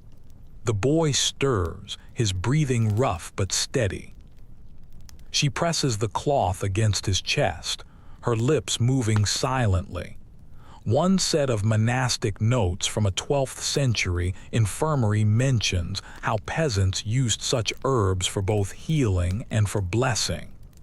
Sage was used to draw out sickness, rosemary for remembrance, and thyme for courage. The monks often dismissed these remedies as mere superstition, yet many of their own medicines used the very same plants. Faith and knowledge were not enemies here. They were simply two different languages for the same kind of fear. You watch as the father sits by the fire, adding a piece of wood and stirring the coals until they glow brightly. He glances at his son and then at the tiny flame. You can see the arithmetic of survival in his gaze. Food, fuel, strength, everything must last through the weeks that lie ahead. Winter is not a single season, but a long series of tests. A curious entry in a parish register from the 14th century describes villagers lighting candles at midnight when illness struck, believing that the flame's endurance mirrored the patient's own fate. If the candle burned straight and true, then recovery was near. If it sputtered, then death was lingering close. The superstition may sound grim, yet it reveals something tender too, the human need to see hope flicker in the dark. The mother hums a low song now, something without any words. Her voice is husky from the smoke, but its melody seems to soften the room. The other children sit quietly, their small eyes following her hands. The father nods slowly, perhaps in prayer, or perhaps simply in surrender to the rhythm of the sound. You notice that even the cow seems calmer, her chewing slower, her breath quieter. Modern researchers studying medieval health often debate whether the peasants' resilience came from their strength or from their resignation. Some argue that they built up a natural immunity through constant exposure to harsh conditions. Others believe that they simply learned to accept suffering as an ordinary part of life. It is difficult to know where courage truly ends and where endurance begins. The fire crackles softly, sending shadows trembling across the walls. The boy coughs once, then settles down again. His mother lifts the wet cloth from his chest, squeezes it out, and then lays it down once more. The faint smell of the herbs mingles with the smoke, creating a fragrance that feels almost holy in its simplicity. For a moment, you can sense the illusion of peace, fragile but very real. You glance toward the grandmother. Her eyes are open now, small and bright in the half-light. She watches without moving, her hands folded neatly in her lap. Her silence is steadying, a reminder that this cycle has turned before. She has likely seen children recover and others fade away, but she does not interfere. She simply sits as a witness, breathing in rhythm with the room. It is said in fragments of oral history that villagers believed sickness crept in through the cracks, riding on the cold air. To fight it, they would stuff cloth into every single gap, hang sprigs of juniper near the door, and whisper prayers to Saint Roch or Saint Sebastian. These acts, though humble, made the invisible enemy feel somehow containable. You can sense that same quiet defiance right here. The mother's hands do not tremble as she works. The boy's breathing begins to ease. The sound of his cough grows softer. The mother exhales long and slow, and her shoulders drop in relief. It's no miracle, just a reprieve. The father offers her the last crust of bread, which she accepts but does not eat, setting it aside for later. Hunger, just like illness, can wait its turn. You look around the hut, this small world where every single sound matters. The fire whispers, the straw crackles, the children murmur in their sleep. The scent of herbs lingers in the air, faintly sweet now that the heat has mellowed it. The moment feels timeless, as fragile as frost on a window. Outside, the light brightens slightly. The frost on the door melts into droplets that glisten before they finally vanish. The mother leans back and closes her eyes, her hands still resting lightly on her child's chest. The father stares into the fire, lost in his thoughts, and the grandmother begins to hum quietly. A different tune this time, one that sounds like a prayer that is disguised as a lullaby. You sit there, feeling the rhythm of their breaths, and you realize how much meaning lives in such small gestures. Healing is not only about herbs and prayers. It is about persistence, attention, and a love that is measured in silence. These are the medicines that never run out. As the fire grows stronger, the air warms up again. The cold has retreated, though only for a little while. The family will face it again tomorrow and the next night after that. But for now, they have warmth, they have one another, and the child is sleeping. You let your eyes close, listening to the faint crackle of the flames and the sigh of the wind outside. The danger has passed for this night, though winter still waits beyond the door. Yet here, within these wooden walls, life continues, quietly and bravely as it always has. The air inside the hut has softened again. The sick child is breathing steadily now, a faint snore breaking through the hush. The family has returned to their fragile rhythm, that shared pattern of waking, tending, and sleeping. You shift slightly on the straw, feeling the warmth of the bodies that are close by. It is impossible to ignore the nearness of others. In this world, intimacy is not a choice, but a condition of survival. As the night stretches on, you find yourself thinking about what it means to share sleep, and not just space. The father and mother lie side by side, the children nestled up against them, the grandmother nearby, her face turned toward the wall. Every breath mingles, every movement ripples through the group. Here, love and fatigue intertwine until they are completely indistinguishable. It is recorded in several medieval household guides that a husband and wife often slept surrounded by their children or even their servants. The notion of privacy simply did not exist as it does now. A family's bed was a public arena of life. Rest, talk, nursing, even childbirth all unfolded in the same corner of the same room. To a modern mind, it might seem suffocating, yet for them it was a form of comfort. You watch as the mother rolls onto her side, her hand finding the father's without a single word. Their touch is small, but it lingers. Even in their exhaustion, there is a tenderness. They do not speak.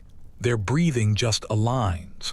Love here is quiet, expressed through the steady act of endurance. One rare letter written by a parish priest in the early 15th century complains that the peasants lie all together in one heap like beasts, knowing not shame. The tone is judgmental, but it reveals something deeper. The discomfort of outsiders when they are confronting a kind of intimacy that defied all hierarchy. The peasants did not separate themselves by rank or by age when the cold arrived. Everyone simply shared the same warmth. It is a little-known observation from later travelogues that even guests could find themselves as part of the shared bed. If a traveler arrived after sunset, it was expected that the host would offer them a space near the fire, no matter how small the hut was. Hospitality meant more than just food. It meant body heat. The gesture was not indecent, but honorable proof that community outweighed any discomfort. You close your eyes and try to imagine how this closeness must have shaped the inner lives of these people. They must have known every sound, every breath, every rhythm of one another's hearts. There was no illusion of solitude here. Perhaps this is why their prayers were so often collective. Their grief was shared, and their joys were magnified by their proximity. Researchers who study medieval domestic habits have long debated whether this physical closeness fostered harmony or tension among them. Some describe it as a source of unity, with the family acting as a single organism against the elements. Others suspect that tempers often flared in the dark, and that whispers carried more than just comfort. Yet even in their conflict, they could not escape from each other. Sleep was both a sanctuary and a surrender. You turn slightly, the straw rustling under you, and your shoulder brushes against the warmth of another person. The touch is light but grounding. You realize that the physical boundaries you take for granted, walls, doors, distance, did not exist here at all. Emotional survival depended on touch just as much as it did on food. The grandmother coughs softly, and the sound echoes briefly through the stillness. The father reaches out and touches her arm in acknowledgement. Nothing is said, but everything is understood. It is this kind of language that defines the peasant night. Gestures instead of words, presence instead of explanation. In many regions, the act of sharing a bed between a husband and wife held both domestic and social significance. Marriage was not only a union of hearts, but also a contract of labor. Two people together could generate more warmth, more children, and more hands for the work. Love in this context was both spiritual and practical. It began at dawn with shared chores, and it ended in the shared warmth of the same pile of straw. You can almost sense the pulse of that partnership right here. The father's breathing deepens as he drifts into sleep. The mother's hand rests gently against his back, her fingers tracing an absent-minded rhythm that could be a blessing or simply a habit. Their connection is not grand, not theatrical, but it is resilient. There is a fragile beauty in the way the family lies arranged around the fire. The smallest child is curled between his parents, his tiny hand resting on his mother's wrist. The grandmother sleeps close enough to touch the father's feet if she ever needed to. The pig, oblivious to all of this human choreography, stretches its legs and snuffles contentedly in its own patch of straw. You think of how historians so often focus on the castles and the battles. Yet the true heart of the Middle Ages beats in these quiet, smoky rooms. This is where life continued, where humanity persisted in the smallest of gestures. Each shared breath, each accidental touch, each murmur of half-sleep carried more truth than 100 chronicles of kings. The fire shifts and sends a soft glow across the sleeping faces. You can see lines that have been smoothed away by rest, expressions that belong to no single century. The room feels as if it is outside of time now, the kind of silence that makes you forget the years between then and now. In the corner, the grandmother stirs and mutters something that you cannot understand. Her words dissolve into the air, swallowed by the warmth. The others do not wake. The night holds them all gently. The fire flickers lower and you find yourself sinking back into the stillness. The air smells faintly of wool, smoke, and something sweeter, perhaps the herbs that the mother used earlier. It is the scent of care, of effort, of a love that exists not in declarations, but in endurance. You realize that the real story of the medieval bed is not one of discomfort or poverty. It is one of togetherness, imperfect but absolute. You close your eyes once more, the straw soft beneath your head, the warmth steady against your back. Outside, the frost grips the world again. But here, in this crowded little hut, humanity holds on. The night deepens and you drift into the same rhythm of sleep, your breath joining the quiet chorus of the living. When you open your eyes again, the room is still dim. The fire has burned itself low, but the scent of warm grain still lingers in the air. The mother is already awake, crouched by the hearth, stirring something in the pot. The sound of her spoon against the iron is soft and rhythmic, like a lullaby that is being played in reverse. The others begin to stir, one by one, drawn out of their dreams by the promise of food. Breakfast, if you can even call it that, is more of a ritual than a feast. The mother ladles out a thick pottage made of barley, bits of cabbage, and perhaps a shred of salt pork that was saved from yesterday. The smell fills the room, hearty and smoky. It is a meal that is designed not for pleasure, but for strength, meant to last through hours of cold and labor. According to surviving manorial records, most peasants subsisted on this kind of food throughout the winter. Bread, when it was available, was coarse and dark, made from rye or oats. Meat appeared rarely, reserved for feast days or for times of good fortune. For the rest of the year, pottage was the heartbeat of survival, a bowl of warmth, heavy enough to weigh against the hunger but light enough to be stretched for one more day. The father joins her, tearing a small crust of bread in half before he dips it into the pot. He hands the larger piece to the grandmother, a silent act of respect that has no need for words. The children sit cross-legged, clutching their bowls carefully as the steam curls upward. There are no plates and no spoons for everyone. The youngest eats with his fingers, licking them clean afterward. It is messy, humble, and very real. A curious detail from a 12th century account tells of how families would often eat their evening meal right before bed to encourage warmth through the night. Food was energy, and warmth was survival. The last meal of the day acted almost as a blanket from the inside out. You can see the wisdom in that. Now, the warmth of the stew spreads through your chest as you imagine it, grounding you in the present.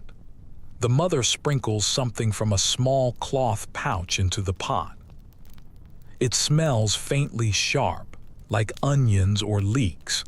She explains softly that it keeps away illness, though perhaps she means that it simply adds a little bit of flavor.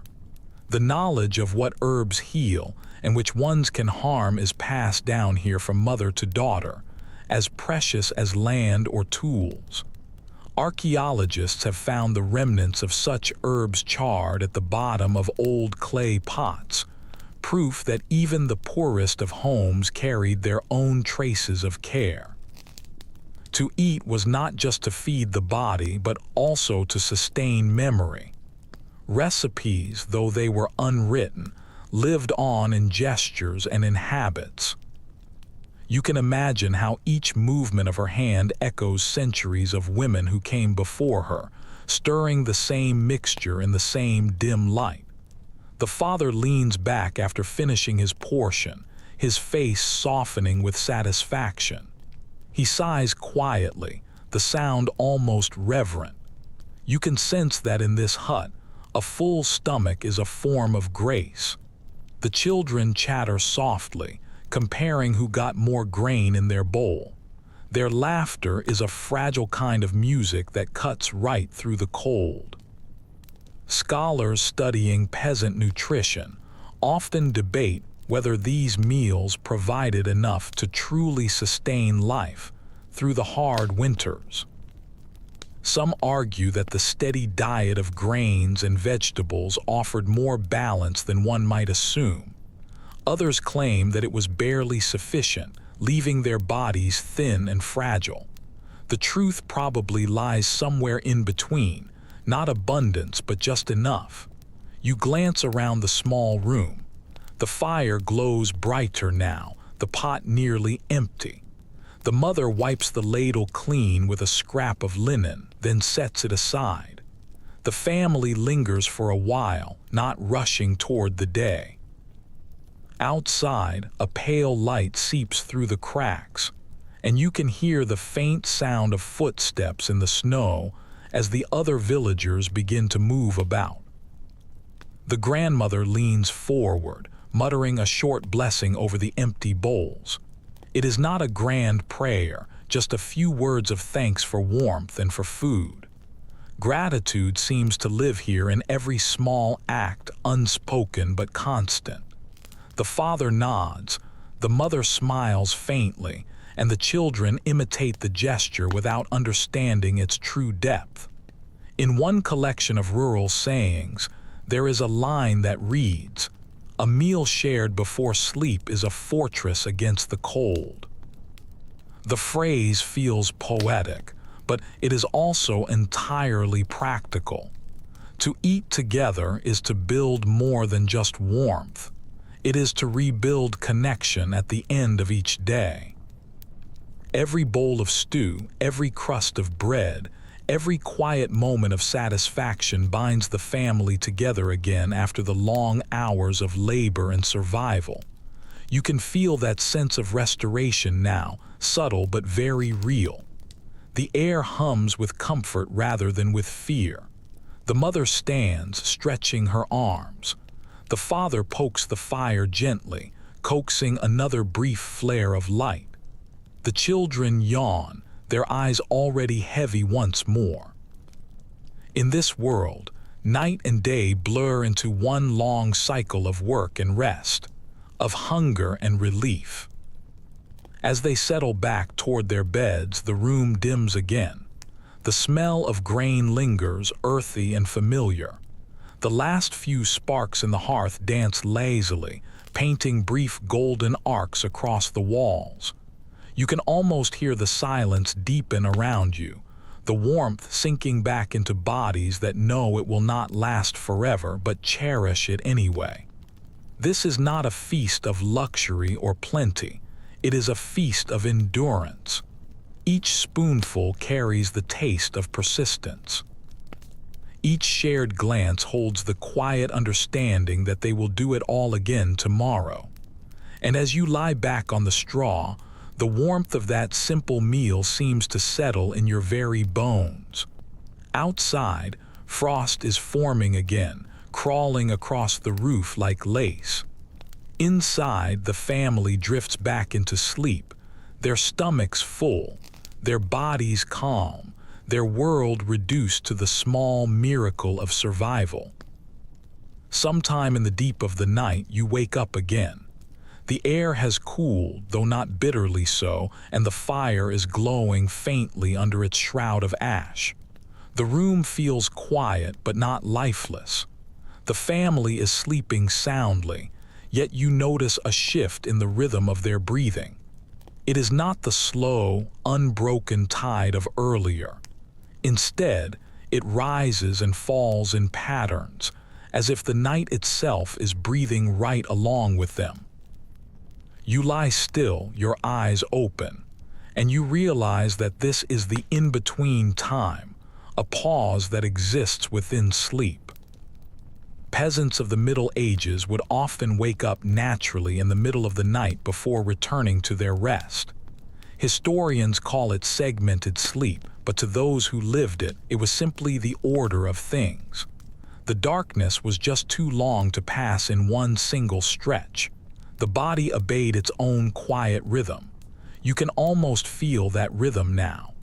The father sits up, rubbing his hands together, his movements slow and deliberate. The mother stirs beside him and murmurs something low, too soft to catch. He whispers back to her, and for a moment they share a quiet laugh, a sound that seems to belong more to a dream than to being awake. From written accounts in monastic records, we know that people used this time between their sleeps for many small acts.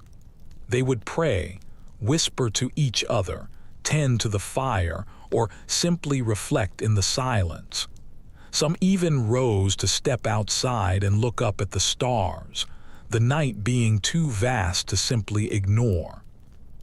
You imagine the father doing the same thing now, pushing aside the wooden latch and peering out into the frozen stillness that lies beyond the door. He does not step outside. Instead, he sits near the hearth and adds a few splinters of wood to the coals. The flames catch again, soft and steady. He watches them rise, his face a faint map of red and shadow. The mother joins him, wrapping a shawl around her shoulders. She pours a little of yesterday's ale into a small cup, takes a sip, and then passes it over to him. It is not a celebration, just a way to fill the space that exists between the night and the dawn. A curious note from a 1572 court deposition mentions villagers describing this period as the watch. It was a moment when the world felt closer, when one might sense unseen presences or find answers in the quiet. The mind, half dreaming, would wander freely. Some whispered prayers to the saints, while others simply listened to the hush of the night, waiting for sleep to find them again. The father reaches for the mother's hand. Their fingers intertwine briefly, not in passion, but in a quiet recognition. In this small gesture lives the truth of countless marriages, bound more by endurance than by words. You can see that they find comfort not in talking, but in the simple fact of being awake together while the rest of the world dreams on. Outside, the wind sighs softly, brushing up against the thatch. You can hear faint movements from the neighboring huts, the occasional creak of a door or the bark of a dog. It seems that others, too, are awake in their watchful hour. Across the entire village, hundreds of small fires are pulsing in rhythm, each one a heart beating against the dark. Some scholars of sleep have suggested that this segmented pattern made the nights more contemplative, that people used the interval between their sleeps to think about their lives or to whisper their fears into the quiet. Without any candles to burn all night, their reflections were born from the firelight itself. You can feel the pull of that same peace now, the comfort of half-waking thoughts that ask for nothing but to exist. The grandmother stirs and opens her eyes. She sees the faint light from the hearth and she smiles. Her lips move in a slow whisper, perhaps a prayer or a fragment of a song. Her eyes drift closed again, her breathing steady. The children remain still, their faces soft with sleep. The hut feels as if it is suspended between worlds, with one foot in waking and the other still wandering through dreams. You close your eyes and let your mind drift in the same way. Thoughts arrive like visitors at the edge of your consciousness. You think of the day that came before, of the hunger, the laughter, and the smell of grain. You think of the cold that waits just outside, patient and eternal. And you think of the strange serenity that fills this space, the understanding that survival itself is holy. It is said in a few fragments of medieval writing that this middle watch was a time when people felt closest to God. The silence of the village, the soft glow of the fire, the steady breath of sleeping kin, all of it combined to make the world seem fragile and sacred all at once. Perhaps that is why they prayed or sang or simply sat there in wonder. The father lies back down, pulling the blanket over himself and the mother. She nestles up against him, her head resting on his shoulder. The warmth returns, slow and steady. The glow of the fire shrinks again, content to fade away. You feel the air grow heavier, softer, as the rhythm of sleep takes hold once more. Before you close your eyes, you glance at the window slit where the faintest of light is pressing through. It is not dawn yet, only a promise of it. The stars outside are glimmering faintly, cold but persistent. You think of all the people across the centuries who have woken in this very same hour, staring into the same darkness, listening to the same wind. There is something deeply human in that continuity, a comfort that outlasts any single era. The mother's breathing deepens again. The father's arm lies loosely around her. The children shift slightly, murmuring in their dreams. The hearth exhales, its warmth wrapping around you like a gentle tide. You let your eyes close, surrendering to the rhythm of their shared rest. The second sleep begins, calm and unbroken. Outside, the frost glows faintly under the moon. Inside, time folds quietly in on itself, and everything is still. When morning finally arrives, it does not burst into the hut, but rather seeps in slowly, thin and pale through the cracks in the thatch. You can feel the air shift as the cold presses back against the warmth, testing the strength of the walls. Somewhere outside, a rooster calls out into the gray light, his voice cracked but defiant. Inside, you hear the rustle of straw and the low rumble of something large that is moving. It is not the father or the children. It is the beast in the corner, the family's other heartbeat. The cow rises first, her hooves scraping softly against the packed earth. She shakes her head, her ears twitching at invisible flies, and she exhales a plume of breath that glows white in the half-light. The smell of her fills the room, sweet and heavy, a mixture of hay, warmth, and damp fur. You watch as the father sits up, rubbing his eyes. He looks at her and smiles faintly, then he reaches for the small wooden bucket that is beside the door. It might seem strange to modern eyes, this closeness between humans and animals, yet it was common in the medieval countryside. Cattle, goats, pigs, and even chickens would often share the same room with their owners through the coldest months of the year. According to accounts from manorial surveys, it was both practical and essential. The animal's body heat would add a few degrees of warmth to the air. In return, They were protected from the thieves and predators that prowled the frozen fields at night. The cow lets out a soft groan as the father begins to milk her. The sound is slow and rhythmic, a steady heartbeat that joins the crackle of the rekindled fire. The children stir at the familiar noise. The mother opens her eyes and smiles without moving, knowing that the day has now begun in earnest.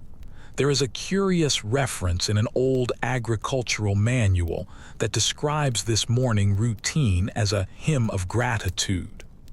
The writer meant it quite literally. The act of milking at dawn, the whisper of the liquid hitting the pail, was considered a small song of life returning after the long night. In these huts, music was not made by instruments, but by repetition and by care. You watch as the father pours the warm milk into a clay pot that is near the fire. The smell rises up instantly, rich and soothing. The mother stirs it with a bit of porridge, making a thin, milky stew that will serve as their breakfast.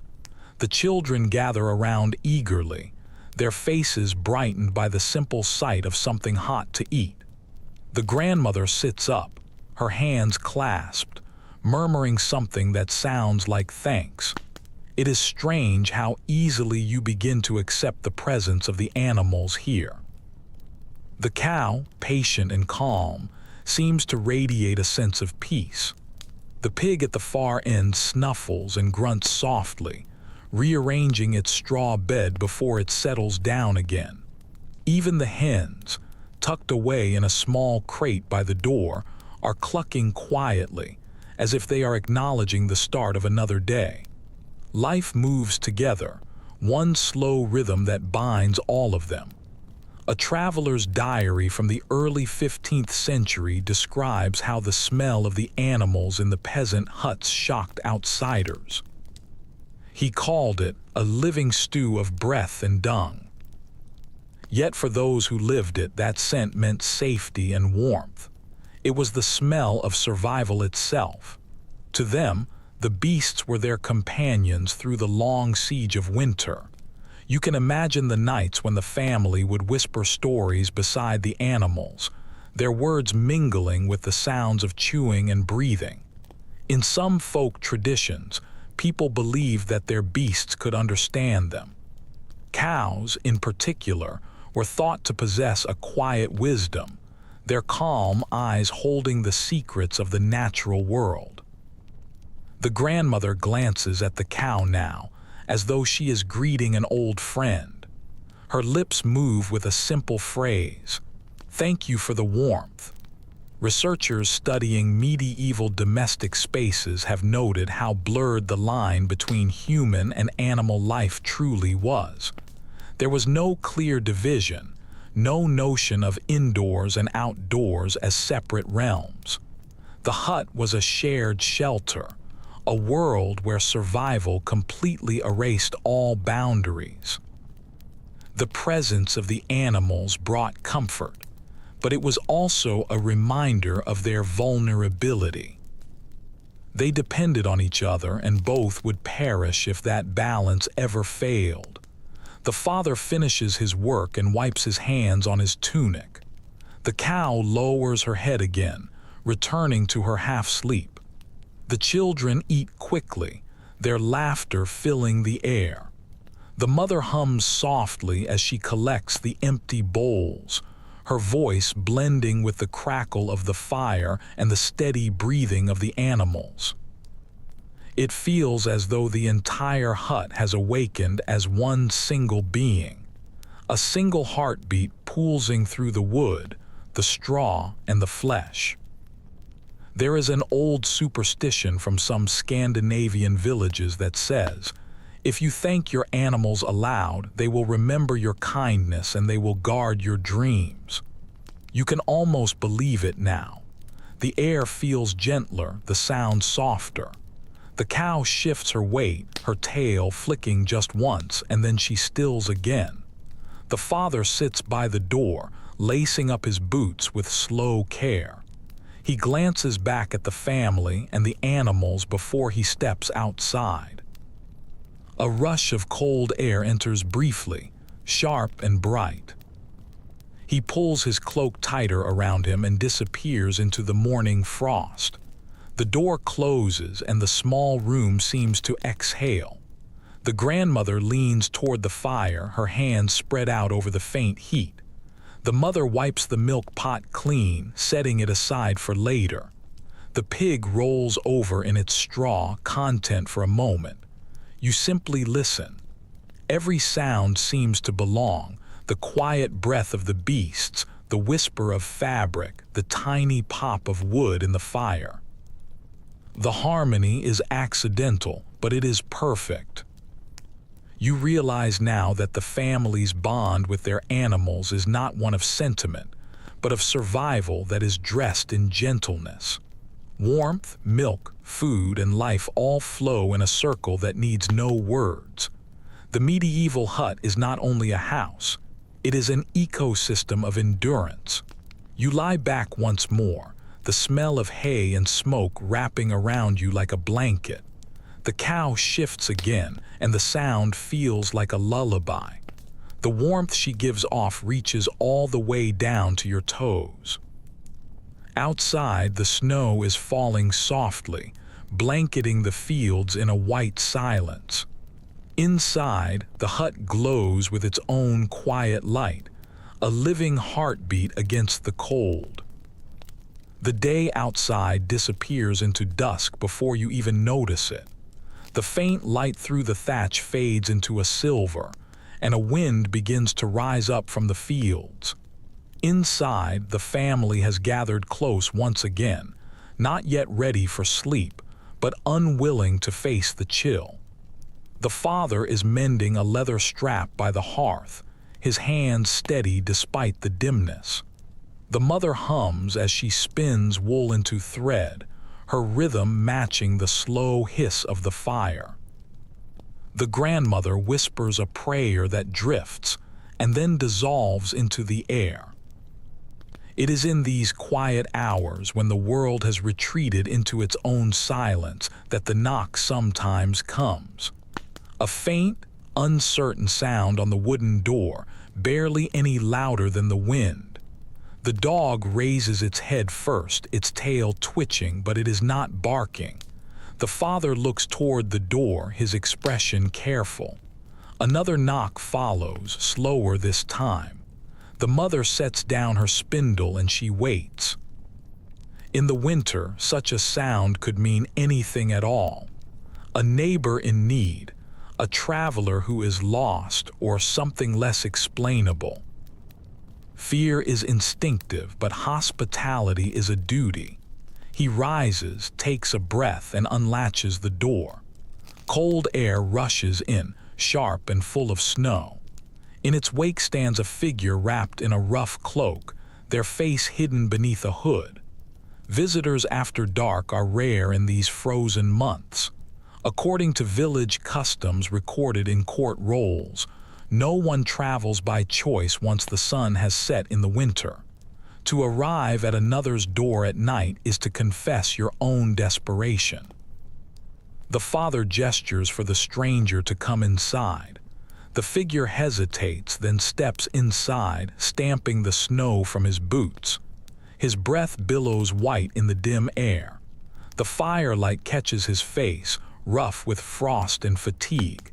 He is young, perhaps no older than the father, his hands trembling as he holds them out to the fire.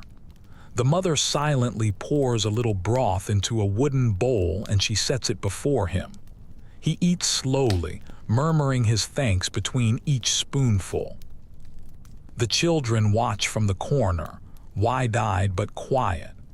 One curious mention from a medieval traveler's tale describes how villagers believed that strangers who appeared at night might be testing their generosity. Some said that such wanderers were angels in disguise, while others feared that they could be bringers of misfortune. Either way, to refuse shelter was completely unthinkable. In a world this cold, Cruelty was a sin that could return to you tenfold. The father sits down again, his expression calm but guarded. The stranger speaks softly, explaining that his cart broke down on the frozen road, and he has been walking since midday. His accent carries the faint difference of a nearby region, enough to mark him as both familiar and foreign. The mother nods, adding another log to the fire. She gestures toward the straw bed that is by the door. He bows his head and sits down, pulling off his damp boots with a slow sense of relief. Scholars who study rural life often note how porous the idea of privacy was in medieval communities. Houses like this were not fortresses, but open spaces of necessity. Doors stayed unlocked because everyone understood that survival sometimes depended on the kindness of others. In these wooden huts, the boundary between the inside and the outside was little more than trust and hope. The stranger finishes his meal, his voice softening as the warmth finally reaches him. He thanks the family again and folds his hands. For a moment, no one speaks at all. The only sounds are the cow shifting in her corner, and the fire popping as resin bursts in the wood. The quiet between them is not tense, but it is full of a shared understanding. They all know the feeling of walking too far in the cold. The grandmother breaks the silence first, her voice, cracked but steady, asking if he carries any news from the next village over. He nods and tells them of a wedding that took place there before the snow had begun, and of a shepherd who had lost his flock near the river but had found them days later, alive under a drift of snow. The stories are simple, small flickers of life in a frozen season. Yet they make the room feel much brighter. There are old records of travelers being invited to share not only food, but also the fire and even the communal bed if the night was too cold to bear. It was not intimacy in the modern sense, but an act of shared survival. To refuse such generosity could mean certain death. To accept it meant belonging, however briefly, to a household that was not your own.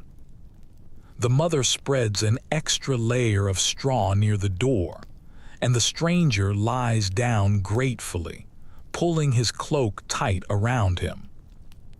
The father adds another log to the fire, then closes the latch. The wind outside beats against the walls, but inside, the warmth gathers like a breath. The stranger murmurs one last word of thanks before his voice fades away into sleep. You look around the small space and you sense how fragile this balance truly is. The family has so little, yet they make room for one more without any hesitation. Kindness here is not a moral choice, but an instinct born from the certainty that the next time they might be the ones who are knocking. Outside, the storm thickens. The snow presses against the door and the roof, muting the sounds of the world. Inside, the family drifts slowly toward rest once again. The mother tucks the children in under the blanket, the grandmother hums softly, and the fire burns steady. The hut feels smaller now, but also warmer, as if generosity itself gives off a certain heat. A faint whisper of wind slides through the thatch, brushing against the rafters. You close your eyes and let it blend with the steady breathing that is all around you. It is a reminder that no one can survive the winter alone. In this place, even strangers become part of the same fragile miracle. By morning, the storm has calmed down, leaving the world wrapped in a profound silence. The hut feels still, as if it is holding its breath. When the father opens the door, a rush of white light floods in, dazzling against the soot-dark walls. Outside, the snow lies thick and unbroken, as smooth as linen. The stranger's cart, half buried near the path, glitters under a thin crust of ice. He steps out quietly, brushing the frost from his cloak, and bows to the family before he begins the long work of freeing it. Inside, the air feels heavier after his departure. The mother is tending the fire, coaxing it back from its weak glow. She moves with a practiced ease, stacking small sticks, blowing gently until a thin flame curls upward. The children watch her, completely mesmerized. Each and every spark is a small victory. The grandmother sits nearby, rubbing her hands together to warm them, muttering that this is the coldest week of the entire year. The father returns with a bucket of snow and sets it near the fire to melt. Water is precious when the streams freeze over. The mother drops a stone into the bucket, one that has been heated right beside the fire. Steam rises up in soft ribbons, carrying the scent of clean ice. The children crowd a little closer, drawn to the small miracle of warmth meeting cold. According to fragments of household instructions found in old monastic archives, peasants developed countless ways to cheat the cold. Stones that were heated in the hearth were tucked into their straw beds, or wrapped in rags to warm their hands and feet. Some even filled small clay jars with embers and placed them under their blankets, though this sometimes ended in disaster when the straw would catch fire. Necessity made them inventive and even a little bit reckless. The father reaches into a small wooden box and retrieves a lump of peat. He adds it carefully to the flames. The fire changes color, deepening to a richer red. The smell that follows is thick and earthy, filling the hut with a scent of wet soil and smoke. Peat was the winter treasure of the northern villages, cut from the marshes in the summer and then dried under the sun. Its slow burn meant the difference between comfort and pure misery. A curious record from an Irish manorial roll describes families who guarded their peat stacks as fiercely as they did their grain stores. To steal from another's pile was treated as a serious crime, for without fuel, even the strongest of bodies would falter. You can sense that same reverence here as the father watches the peat catch, his eyes reflecting its steady glow. The grandmother adjusts her shawl and tells the children to go and fetch a few more stones. They scurry over to the edge of the hearth, being careful not to burn themselves. She arranges the stones in a small iron pot and waits for them to heat up. Later, she will wrap them in linen and place them at the foot of the straw bed right before nightfall. It is a simple comfort, but it is one that feels almost luxurious in this bitter season. Historians who study medieval domestic life often point out that warmth was as much a social act as it was a physical one. Fires would burn longer when people gathered around them, their body heat combining with the flame. You can see it now, the family drawing closer together, their faces lit by the same quiet light. The pig stirs in its corner, stretching, and then settles down again, the faint sound of its breathing blending with the crackle of the wood. The mother is stirring a small pot, melting the last of the snow for washing. The steam fogs the air, softening the smell of the smoke. She hums a slow tune that rises and falls with the rhythm of her hands. Music like this was common in medieval homes, passed down through the generations. Songs without words kept time with the chores and softened the harshness of the repetition. An account from a 15th century visitor to a peasant village mentions how the women would sing as they worked in the winter. The same melody would echo from hut to hut until the entire valley seemed to hum. The traveler called it the music of survival. You can hear a hint of that now in the mother's quiet voice, a melody that is older than memory itself. The children sit close to the fire, wrapping their hands in the warmth of their own breath, their cheeks glowing red in the light. The father leans against the wall, his eyes closed for a moment of rest. The grandmother carefully lifts one of the heated stones with a pair of tongs and wraps it in a scrap of cloth.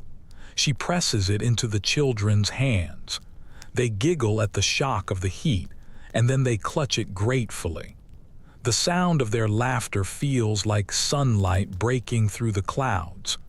The ingenuity of these small acts is truly humbling. You realize how much life here depends on balance and rhythm, on gestures that repeat across generations. Each motion is part of a system that has been honed by hardship and by love. The family knows exactly how long to let the stone cool before tucking it into the straw, and exactly how many sticks to add to the fire to make it last until morning. It is a knowledge that has been earned through sheer endurance. As the day begins to fade, the hut glows softly, a bubble of warmth inside the frozen world.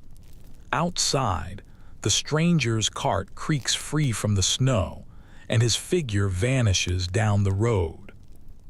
The sound of his footsteps fades until only the wind remains. Inside, the family gathers for another quiet evening, their breath rising like smoke, their faces calm and content. You watch the fire burn lower, its last coals shimmering like hidden stars. The heated stones are waiting beside the bed. The peat smolders with a slow patience, and the cold stays where it belongs, outside. For a brief moment, you understand the strange peace that comes with surviving the impossible.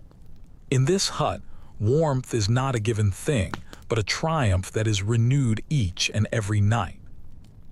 You lie back into the straw, the air thick with comfort and smoke. The grandmother hums again, softer now, her song fading into the steady crackle of the fire. The warmth of the stones seeps slowly toward your feet. The wind outside sighs one last time and then falls quiet. Inside, the family sleeps, their small world glowing gently against the dark. The night is still again. The air inside the hut feels calm, as if the storm has carried away every last remaining trace of noise. You open your eyes to the faint orange shimmer of the fire, now little more than a breath of light. Someone is stirring beside it, moving quietly so as not to wake the rest. It is the father, crouched on one knee, adding a few small sticks to the coals. The glow brightens slightly, and you can see his face, softened by fatigue and by peace. Through the cracks in the wooden walls, a faint sound begins to drift in. It is not the wind this time, but something steadier and slower, the tolling of a distant bell. The sound rolls across the frozen fields, rich and low, carrying farther than seems possible. The father pauses, his hand hovering over the fire, and he listens. A small smile flickers at the corners of his mouth. In many medieval villages, the rhythm of life was measured not by clocks, but by the sound of the church bells. They would mark each passing hour, call the workers to the fields, and summon the faithful to prayer. Even when it was unseen, the church stood at the very center of the landscape, its voice traveling through the mist and the frost, reminding everyone of time's quiet authority. The bell rings again. The mother stirs in her sleep, but she does not wake. The grandmother opens her eyes and whispers a few words, perhaps an old prayer, or simply an acknowledgement of another day's arrival. The children turn over in their straw, their movements gentle, still caught in the tide of their dreams. It is a curious fact noted in monastic diaries that the bells of the night hours, matins and lauds, were sometimes heard even in the farthest cottages, and the villagers would often shape their sleep around them. To wake up briefly at the first sound, to murmur a prayer, and then to return to rest was a pattern that was shared across much of the medieval world. The sound carried both comfort and a reminder that even in their isolation, they were a part of something larger. The father sits back, rubbing his palms together for warmth. His eyes close for a moment as he listens to the faint echoes fade away into the snow. The mother wakes up now and joins him by the fire. Together they sit in silence, watching the glow of the coals and the soft curve of the smoke as it rises up toward the roof. The cow shifts in her corner, a quiet sigh filling the space where words might otherwise be.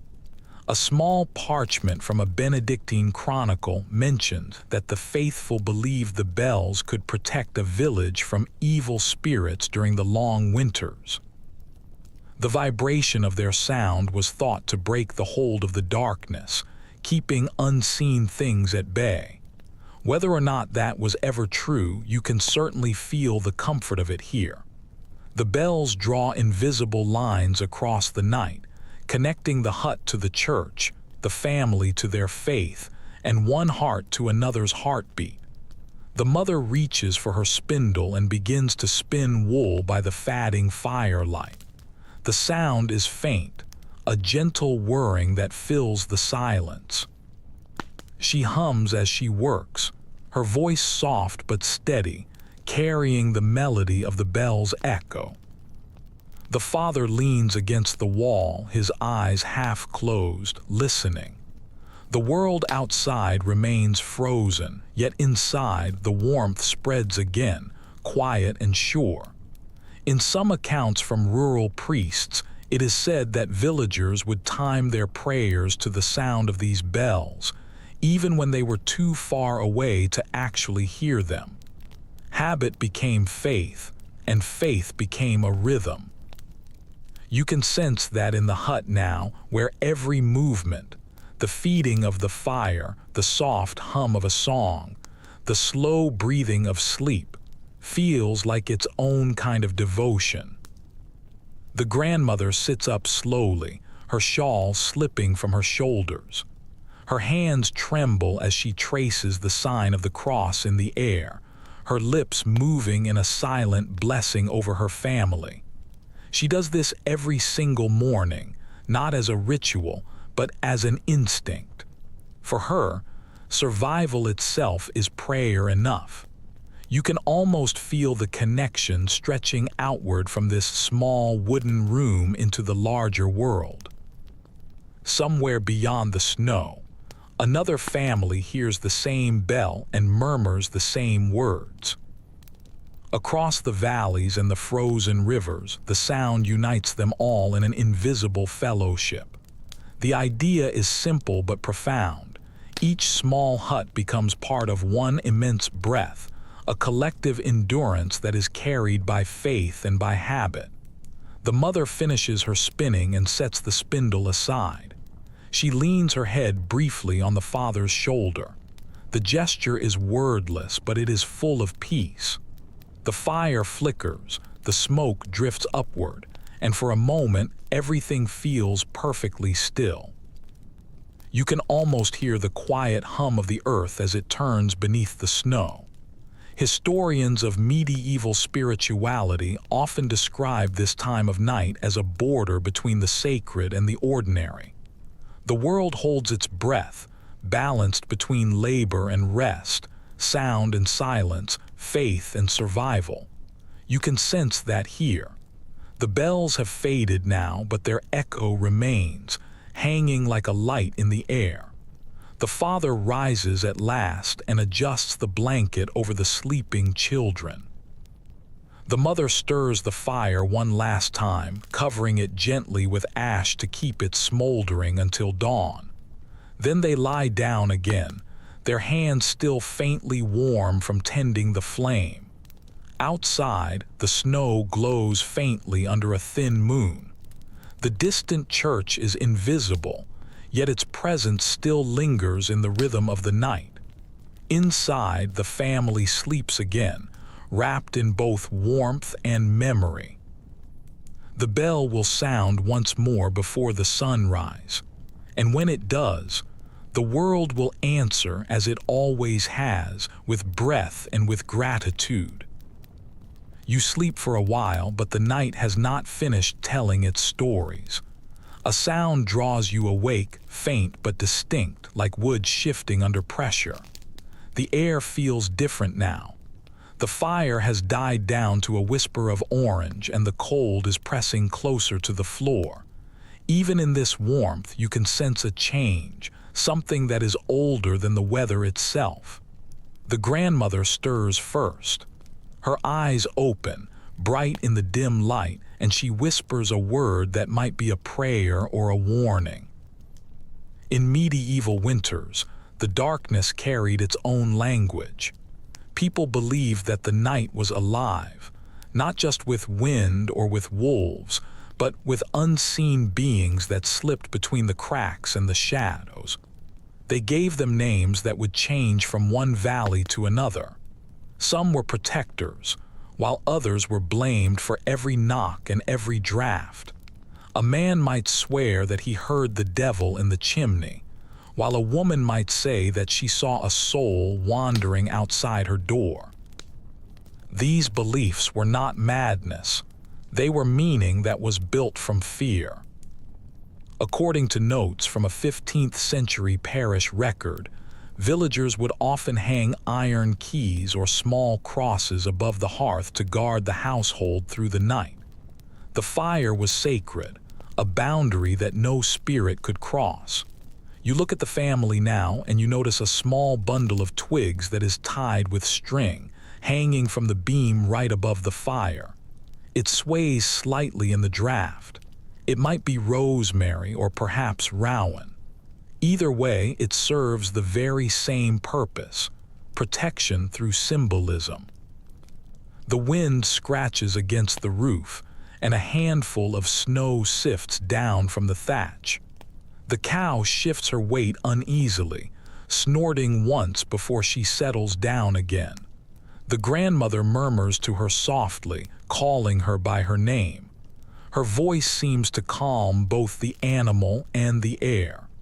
The mother opens her eyes, following the exchange with a quiet familiarity. A curious note from a collection of French folk songs mentions that some families would sing short chants when the wind rose at night, believing that the melody could confuse any wandering spirits.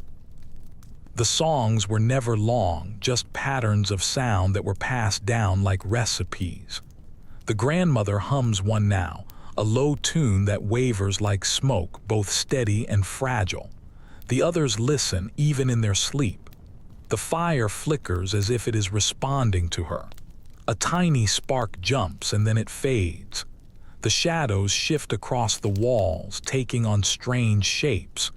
Your own imagination joins theirs, and for a heartbeat, you could almost believe that those shapes are moving with a purpose. The line between faith and fear feels very thin. Modern historians argue over how seriously the peasants actually believed these stories. Some think they were simply ways to explain the natural sounds in the dark. Others suggest that they were expressions of a world where the spiritual and the material were never truly separate. You decide that it hardly matters. When the night is long enough and the cold is deep enough, every sound needs an explanation that feels human. The grandmother's song fades away. She lies back slowly, her face calm again. The mother reaches for the cross that is carved into the wall near her bed, and she touches it lightly before she closes her eyes. The gesture is small but certain. The father shifts, his hand resting near the fire poker, half out of habit and half out of superstition. Each movement feels like part of a quiet ritual that has been learned through centuries of repetition. In some corners of Europe, people would place bowls of water near the door during the winter nights so that wandering spirits could see their reflection and lose their power. Others would leave a bit of bread out for the dead, believing that it bought peace for the living. You can imagine such customs being repeated here long ago, perhaps forgotten now but still echoing in their instincts. The family's stillness feels older than religion itself, a survival of something primal. Outside, the wind rises up again. It moans across the snow, brushing against the walls of the hut.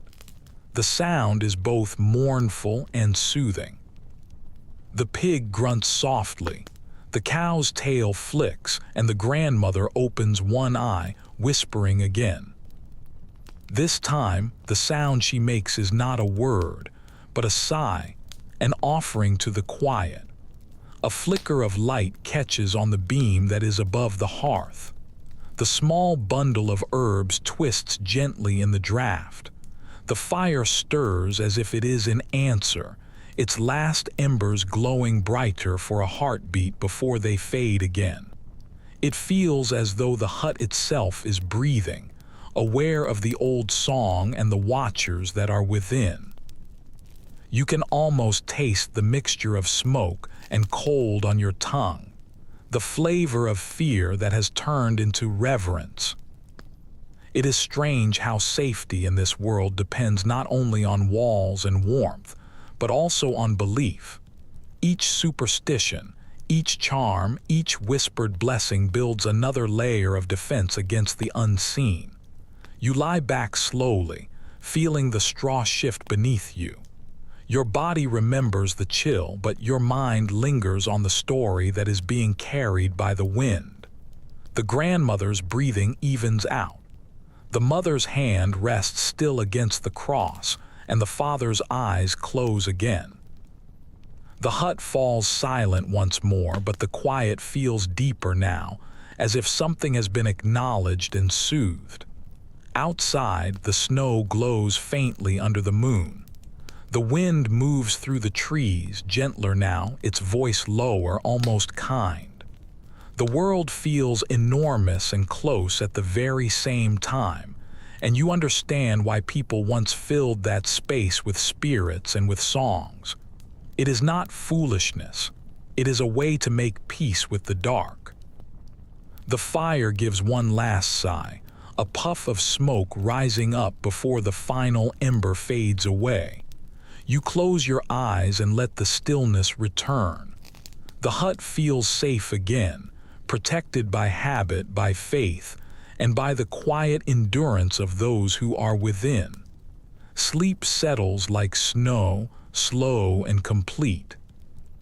Morning arrives without any ceremony. The first light creeps through the cracks in the wall as soft as dust, and the world seems to inhale. You can hear it before you can see it, that slow stirring of life returning after a long, frozen night. The wind is still outside, but the cold feels gentler now, as if something has shifted.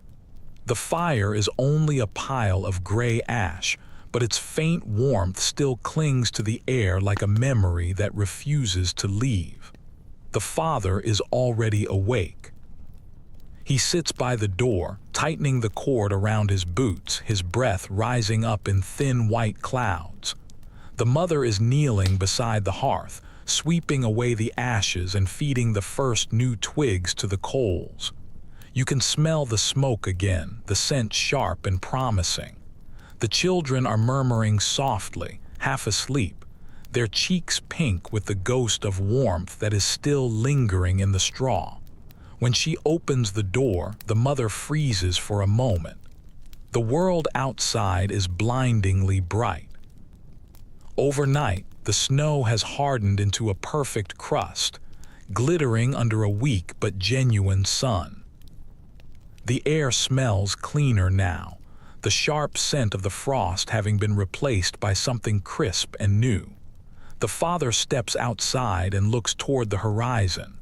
You follow his gaze and you see what he sees: a faint line of water glistening where the stream is beginning to thaw. It is not much, but it means that the cold is beginning to lose its hold. According to local sayings that were recorded by a wandering priest, this first softening of the world was called the sigh of spring. It marked no real change in the temperature, but it carried the promise that change would eventually come. The villagers would listen for it each year, just as you are now listening to the soft drip of melting snow from the thatch that is above the door. The children spill out after him, their bare feet pressing small shapes into the snow before they squeal and retreat back inside. Their laughter is high and bright, startling the stillness. Even the cow lifts her head at the sound, her big brown eyes calm and curious.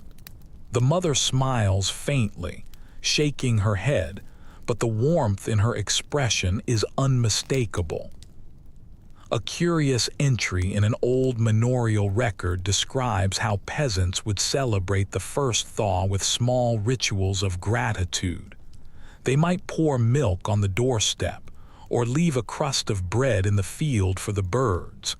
It was not superstition so much as it was recognition. After months of endurance, any sign of mercy from the world deserved to be acknowledged. The grandmother sits near the fire, her hands folded, her shawl drawn up tight. She watches the doorway with eyes that have seen this turning of the year far too many times to count. Her lips move silently, perhaps in prayer or perhaps in memory. She knows that spring will not come quickly, that the frost will return before the ground truly softens. Yet the light is enough to lift her shoulders. For now, hope is tangible. The father returns, carrying a few branches that he has gathered from the edge of the woods. He sets them near the fire to dry, their ends glistening with tiny beads of thawed ice. The smell of wet bark fills the hut, fresh and green. It feels like breathing after having held one's breath for far too long. Modern researchers who study seasonal rhythms often note how deeply human moods were tied to the natural light in pre-industrial times. The first dawn after the long winter darkness could alter the temperaments of entire communities. You can feel that shift here, too. The children's laughter seems brighter, the mother's movements lighter, and the father's silence softer. The mother is stirring a pot of grain now, mixed with the last of the milk. The warmth spreads quickly through the air, the smell of breakfast mingling with the scent of melting snow.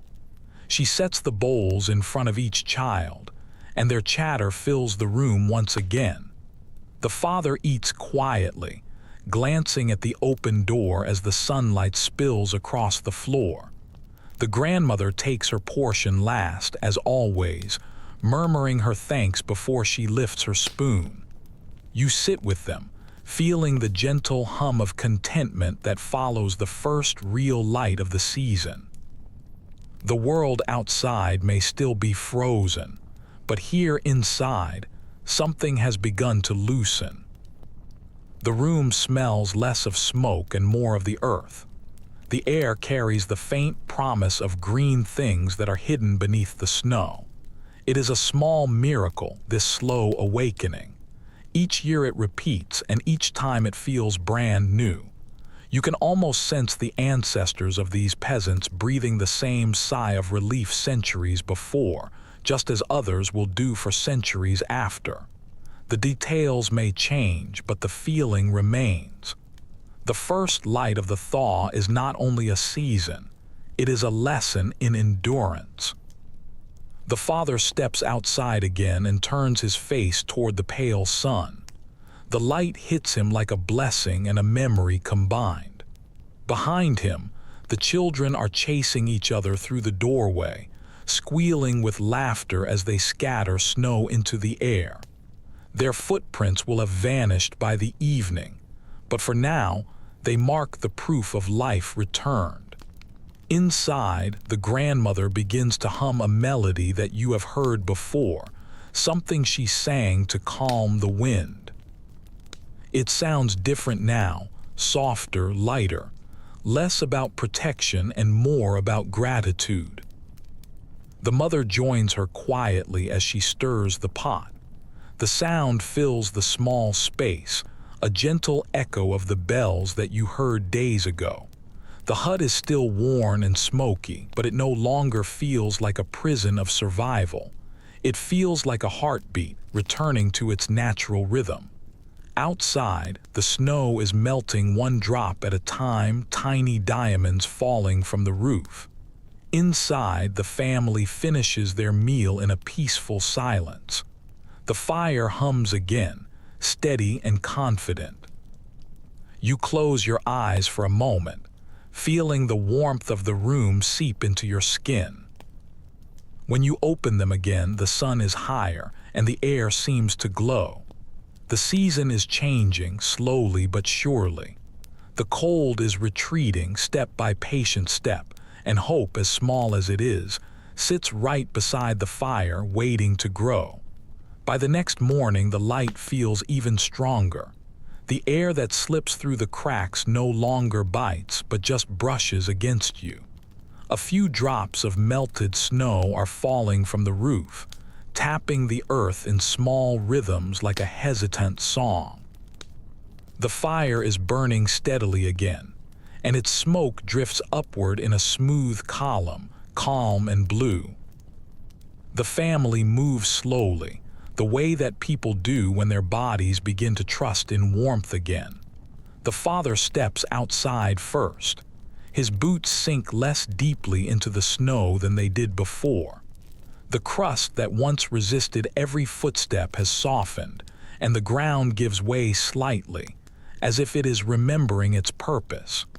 The fields that lie beyond the village are glimmering with patches of exposed brown earth. Birds are circling high above, calling out their tentative notes. After months of silence, their voices sound like laughter. Inside, the mother is folding the blankets, shaking the dust from their edges. She spreads them out on a line by the fire to air them out.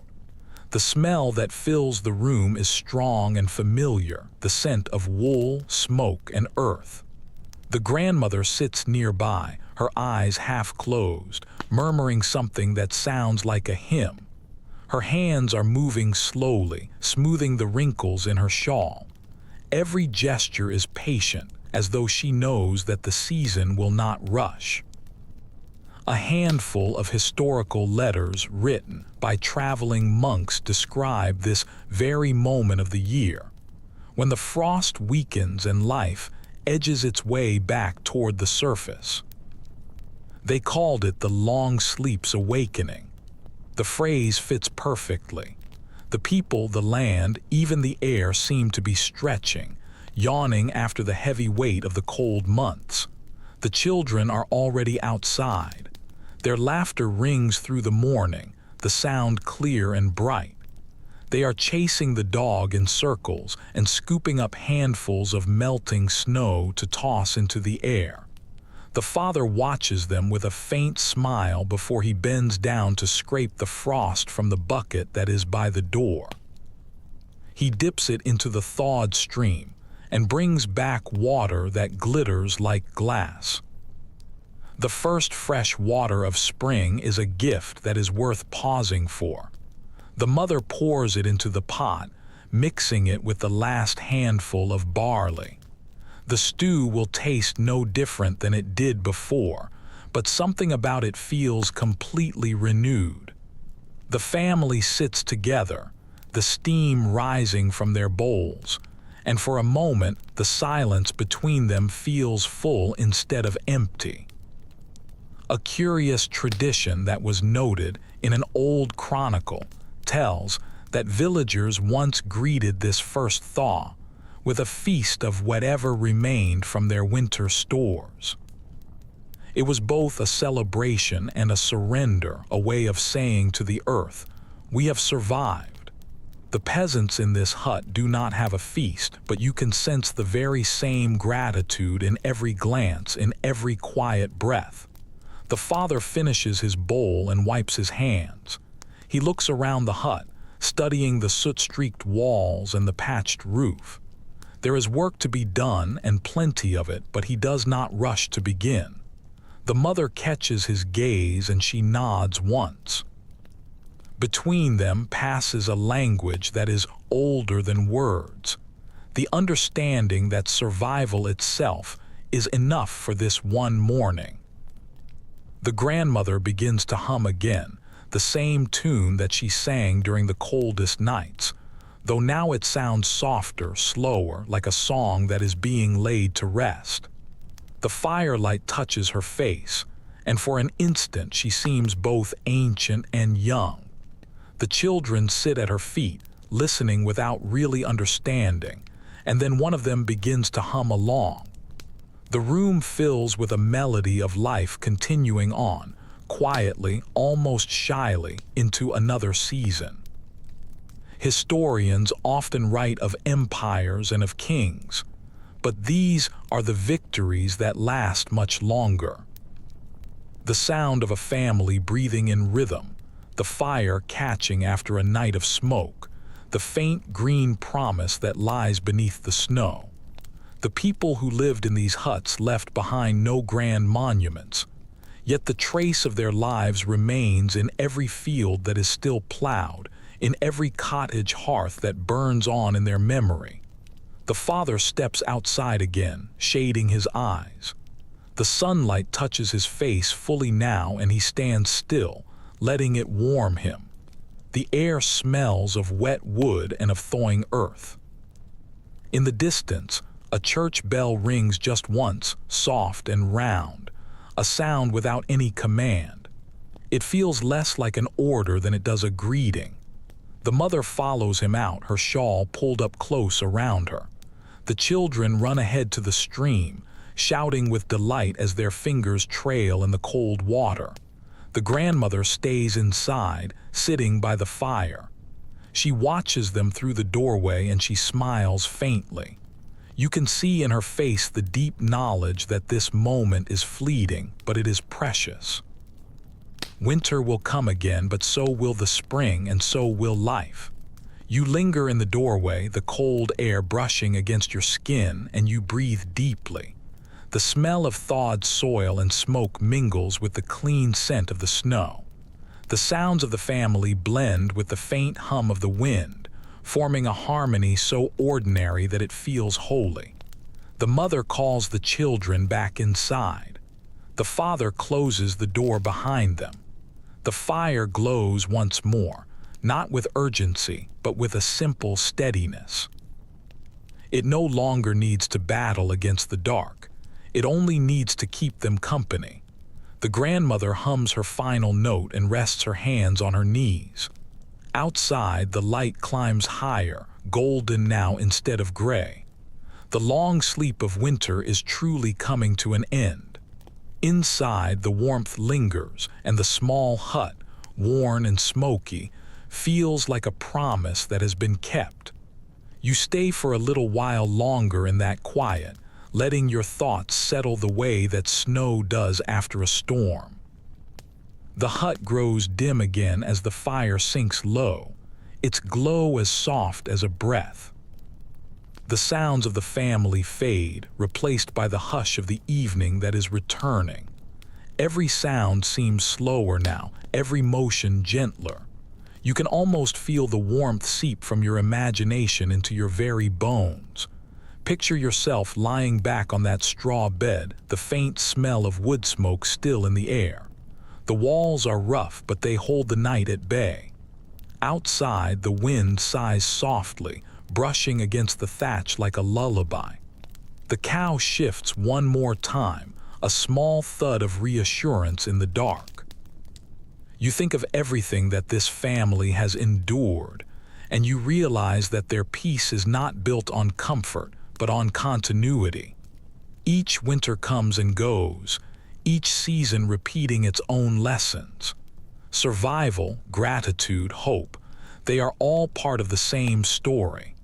Let that thought quiet your own breathing.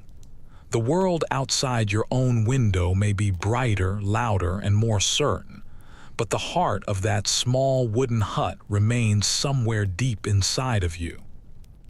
It is the place that remembers the value of warmth, the sound of shared sleep, and the grace of a morning when the frost finally loosens its hold. Take one slow breath. Feel the heaviness leave your body. The embers in the hearth are fading now, glowing just enough to guide you into your rest. The snow continues to fall outside, not in anger but in peace. The night is patient, the world is kind. And as your eyes close, imagine the quiet breath of that distant hut still keeping its watch. Sweet dreams.